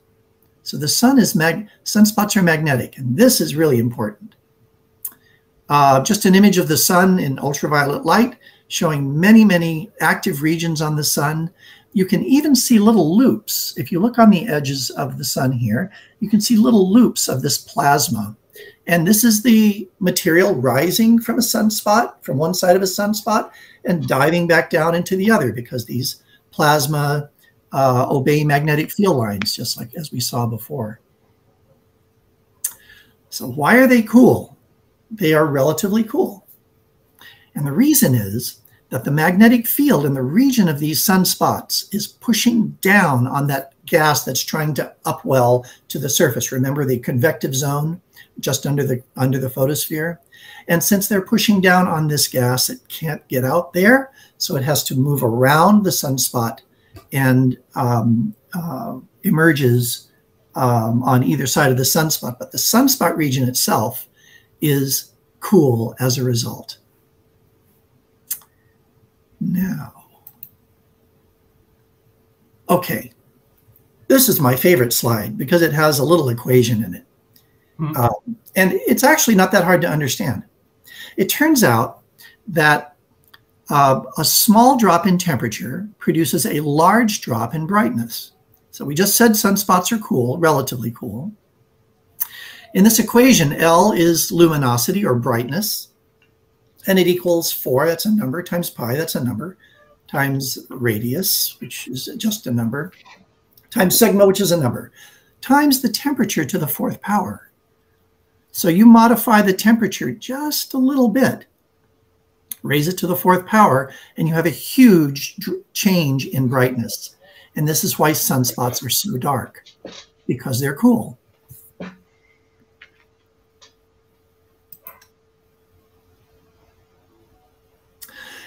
It also turns out that solar storms, and we're seeing a lot of solar storms these days because we're very near solar maximum, solar storms tend to occur around large sunspot regions. Solar flares, which are generally dominated by electromagnetic radiation, and coronal mass ejections, which are dominated by particle radiation, they tend to occur around sunspot regions.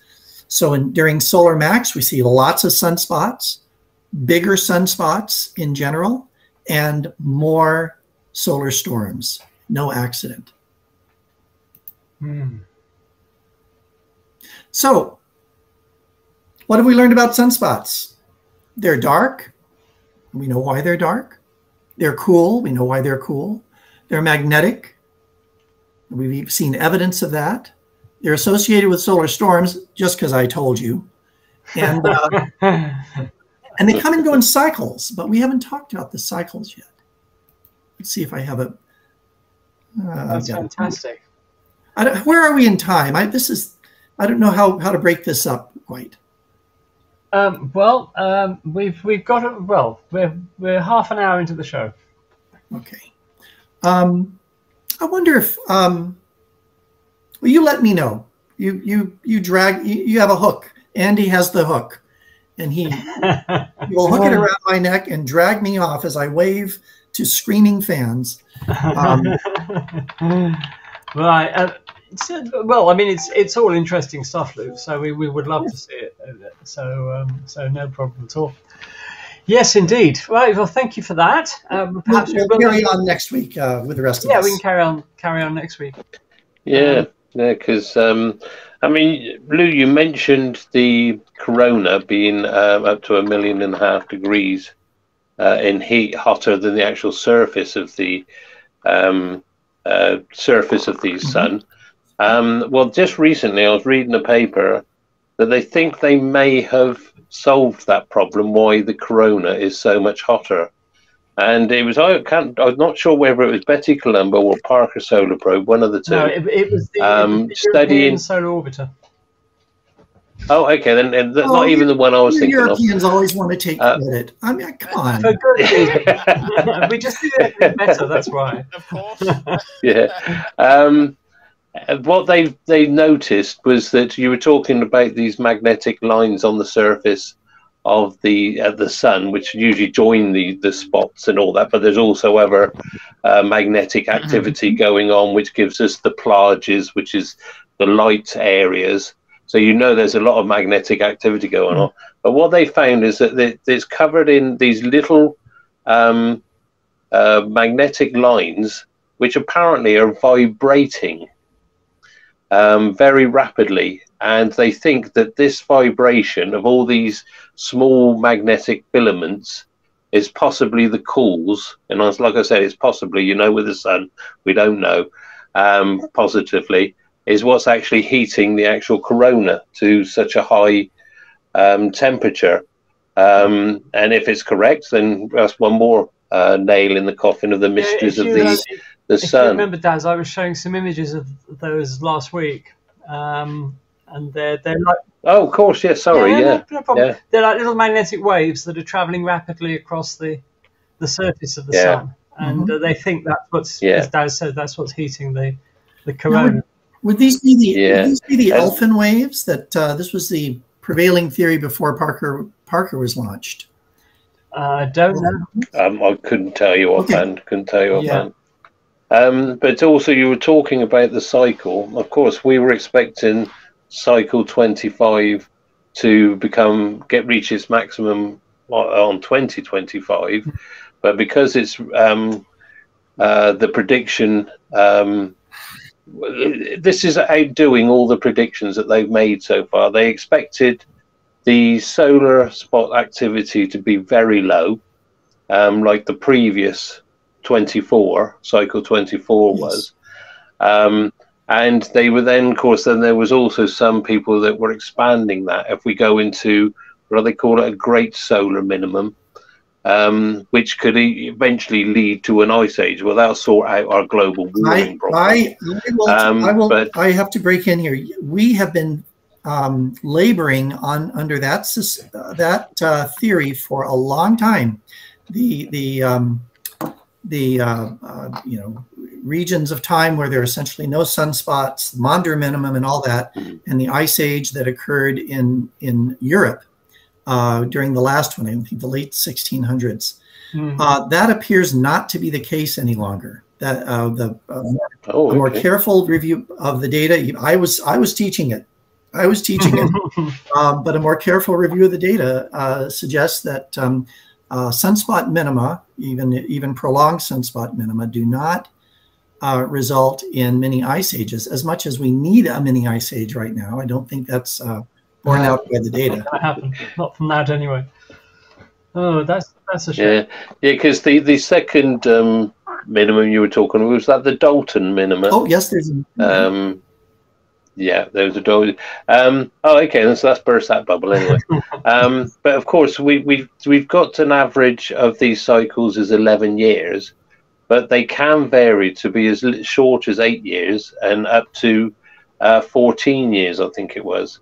So the 11-year is an average, and of course, if we're going to go to maximum the end of this year, because the solar spots have appeared a lot more than we were expecting and so much quicker, that because if you see a graph, you can see there's a little hump, and the 25th of 2025 was the maximum. Then it's supposed to come back down again. The actuals, if you look at what the actual sunspots have gone, it's actually above the line and climbing still at this very moment. So if we do go to a maximum at the end of this year, it would be interesting to see whether that means we're going to get a very long decline to a minima to cover sort of like more towards the 11 years, or we're going to have a very short cycle. It's fascinating to see it actually pan out, how it's actually going. So it just goes to show that we really although we know a lot about the sun, we don't know enough to predict anything at the moment. So yeah, it's, as you said, it's very, very interesting. The problem is that there are two ways that we can make predictions outside of Ouija boards. One is to look at the previous behavior of the sun, right? And we had seen that the solar maximum had been declining over the previous cycles. The other, which would be much more accurate, would be to actually understand the solar cycle, why it is the way it is and what drives it. I mean, there's some thinking that gas moves latitudinally and dives down to the tachocline region below the photosphere and all this stuff. And we don't really understand it. But if we understood the physics well, then we would be able to predict with better accuracy. And we just don't yet. No. I mean, one thing I did forget to mention is we could also have a double peak. Yes. Of maximum. It can start to decline and then pop back up again. So it's fascinating. I find these sunspots and these cycles, and of course, I think it was Ian mentioned it last week when we mentioned the sun, is that at the end of this cycle, the poles will swap. So that's one of the ways we know that the cycles come to an end. And also with your dual sunspots, they've got polarities. They will also swap, and that's how we know we've come to an end of a cycle. But then you've then got supposedly another cycle, and I think really we need to look at not the 11-year cycles, but the 22-year cycles when things have changed, because there has been some predictions that what they call a south lead cycle tends to have have more interaction with us than with solar weather than a north one does. It's just fascinating. I find this so interesting.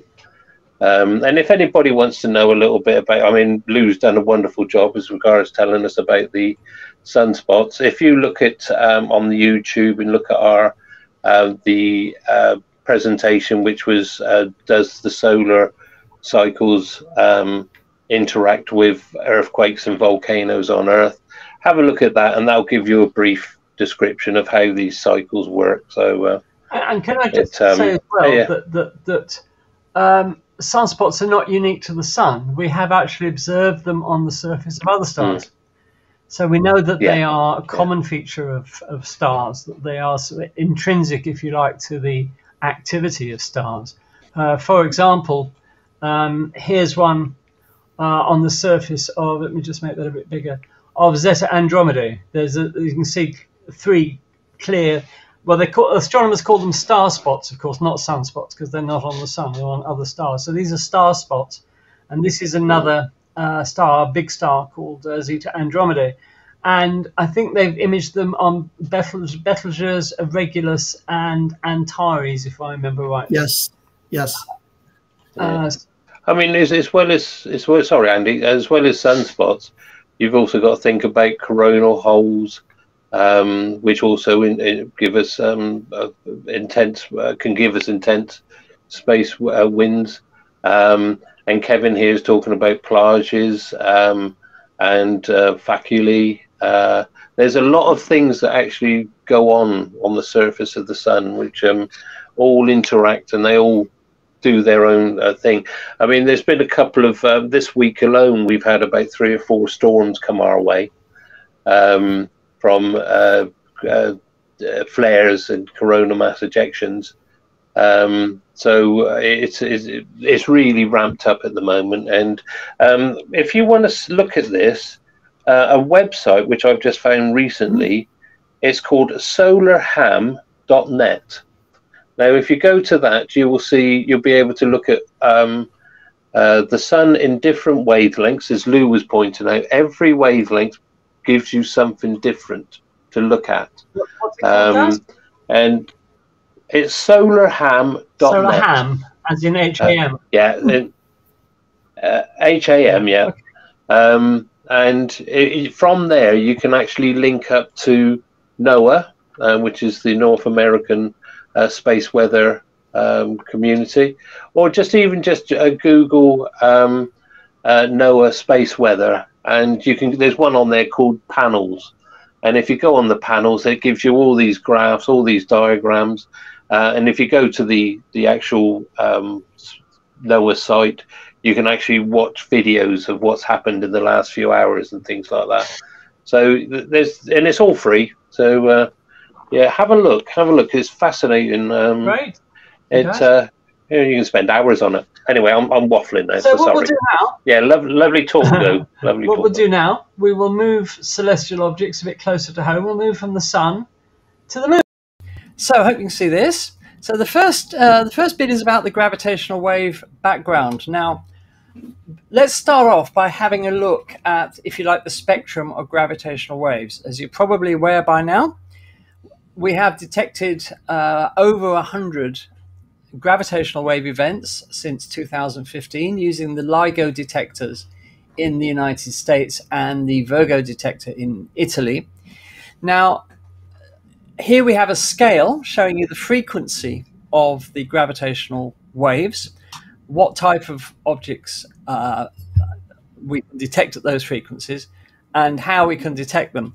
So the first thing to say is that between the 1 and 100 hertz frequency, this is what we've been observing out at the moment, and this has enabled us to detect merging black holes, colliding neutron stars, collisions between neutron stars and black holes.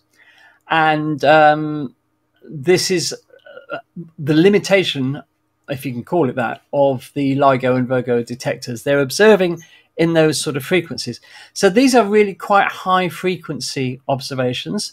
The instruments are tuned to detect gravitational waves at those frequencies. So these are high frequency, short wavelength, if you like, events.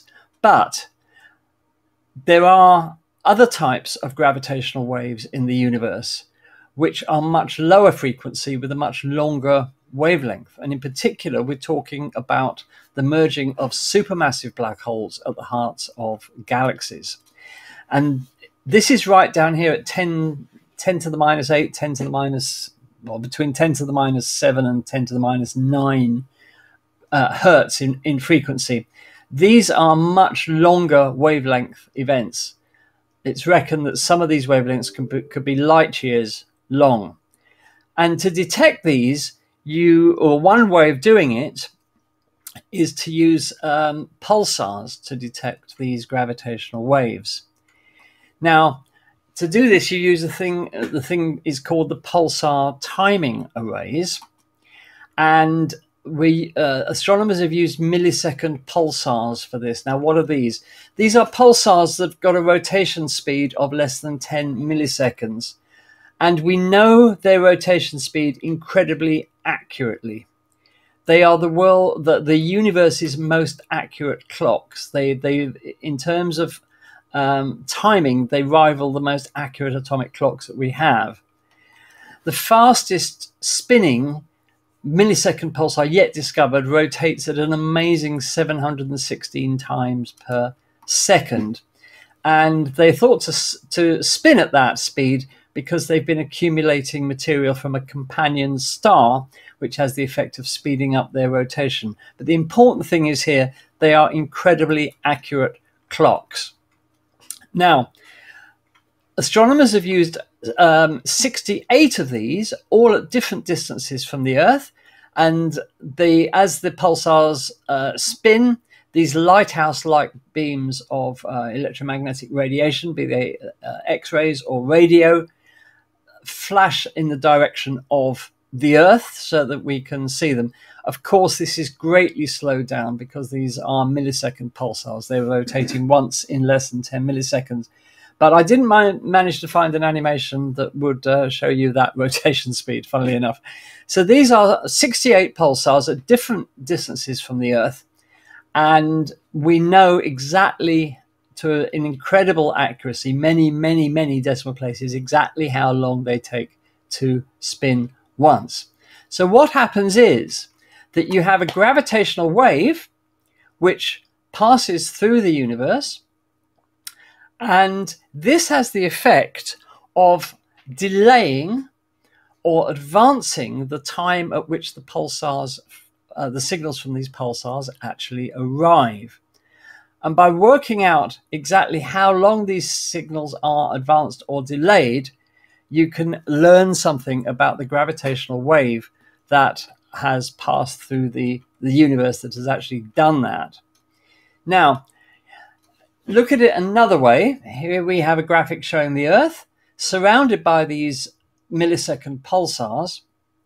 Far off in the universe, as we know, there are galactic collisions between galaxies, where the two black holes, one in each galaxy, or in some cases more than two galaxies collide, in which case it'd be three, they come together and slowly begin to orbit each other at the center of the galactic merger. Now, they probably orbit each other for, many thousands of years, but they inexorably come closer together. And as they do, because they're accelerating around each other, they radiate gravitational waves, because anything that accelerates in the universe generates these gravitational waves. How do we know that this happens at the center of galactic clusters with these supermassive black holes?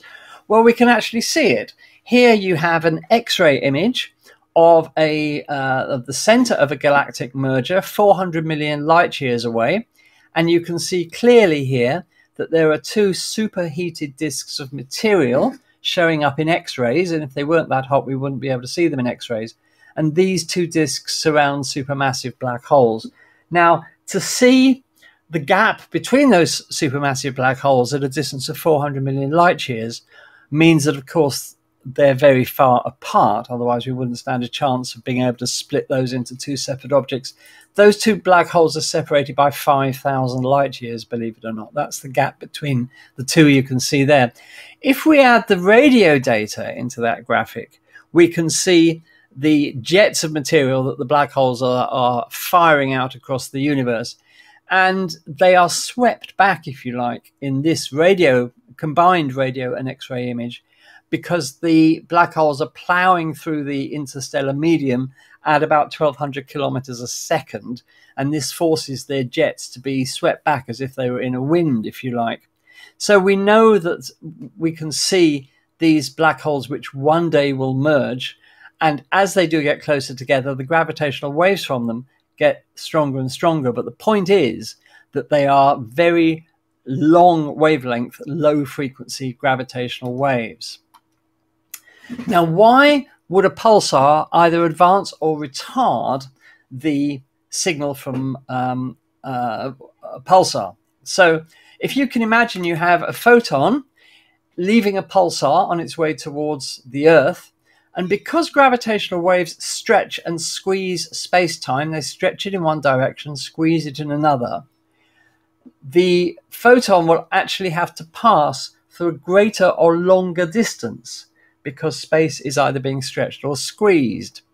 And this means that it will if it's being stretched, the photon will take longer to pass through the gravitational wave, because space is literally being stretched. So the photon takes a longer time to arrive at the Earth. So its arrival is delayed compared to when it should be arriving, because we know exactly when it should be arriving, because they are the universe's most accurate clocks. Similarly, if space is being squeezed, they arrive in advance of when they should arrive. Now, what astronomers have found is this, that there is a background noise in the universe of these gravitational waves, because gravitational waves, according to Einstein, and we have to say we think there are quantum reasons why this probably doesn't happen, but according to Einstein, gravitational waves never die out altogether. They just keep traveling forever. They get weaker, but they never die out altogether.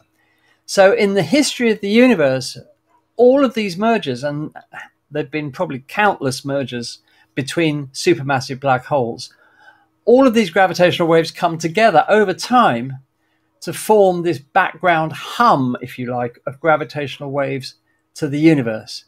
And this is what they've now detected with the pulsar timing array. Now, it has to be said, first of all, that merging supermassive black holes is not the only explanation for this background hum in the universe. there are actually some quite exotic explanations that could be true, but obviously there will be more studies needed to determine exactly what the cause of this hum is. But the most likely candidate is these supermassive black holes. The project to do this, the pulsar timing array, has been running for 15 years. So they've had a chance to collect these long wavelength gravitational waves over 15 years, coming from all over the universe.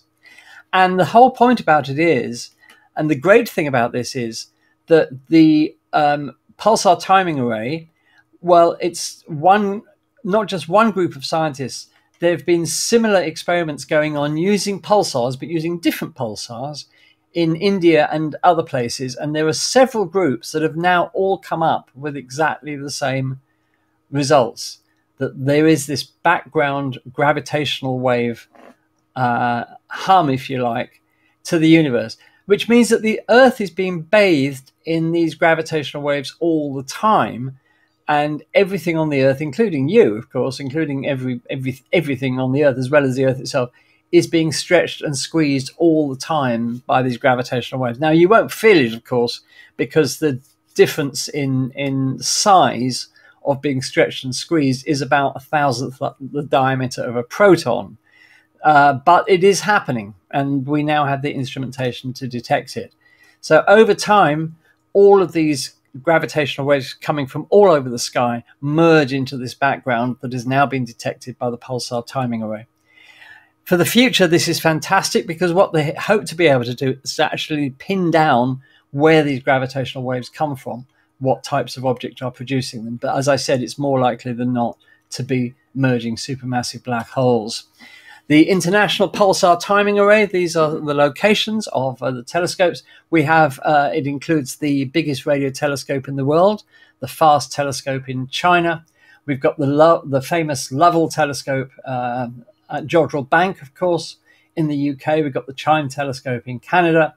Arecibo, before its unfortunate demise, was taking part. We've got Meerkat in South Africa, which is a precursor telescope to the world's biggest radio telescope, the Square Kilometre Array, which will be complete hopefully before the end of the decade, although it might be a little bit delayed because of COVID. We've got the famous Parkes Radio Telescope in Australia, and we've got a couple of others. But, you know, there have been several groups of scientists working on this and asking the same questions, and they've all got exactly the same results. In fact, the different teams coordinated about when this was going to be released last week, so that nobody was scooped. And there's just some of the telescopes involved. The Jodrell Bank, of course, at bottom right, the Chime telescope above it, and so on and so forth. So that was the announcement. We finally detected this gravitational wave background in the universe, and the future for gravitational wave astronomy, which is, let's not forget, only 8 years old as a science. It's already detected this, and this science of gravitational wave astronomy, the first time we've been able to observe the universe in anything other than light electromagnetic radiation, has advanced amazingly in 8 years. And the two LIGO detectors, or the three LIGO detectors, I should say, the two LIGOs in America and the Virgo detector in Europe are now back online, working together. They came online the last week of May, and they have made lots of detections already. I was looking the other day, one day in particular, they made 9 detections of gravitational wave results yet to be analysed. But, you know, even if half of them are terrestrial in origin, something vibrating on the Earth rather than the vibrations coming from space, then, you know, the upgrades that they've undergone over the last couple of years will be well worth it. So we're all really excited about the future of this fledgling science of gravitational wave astronomy.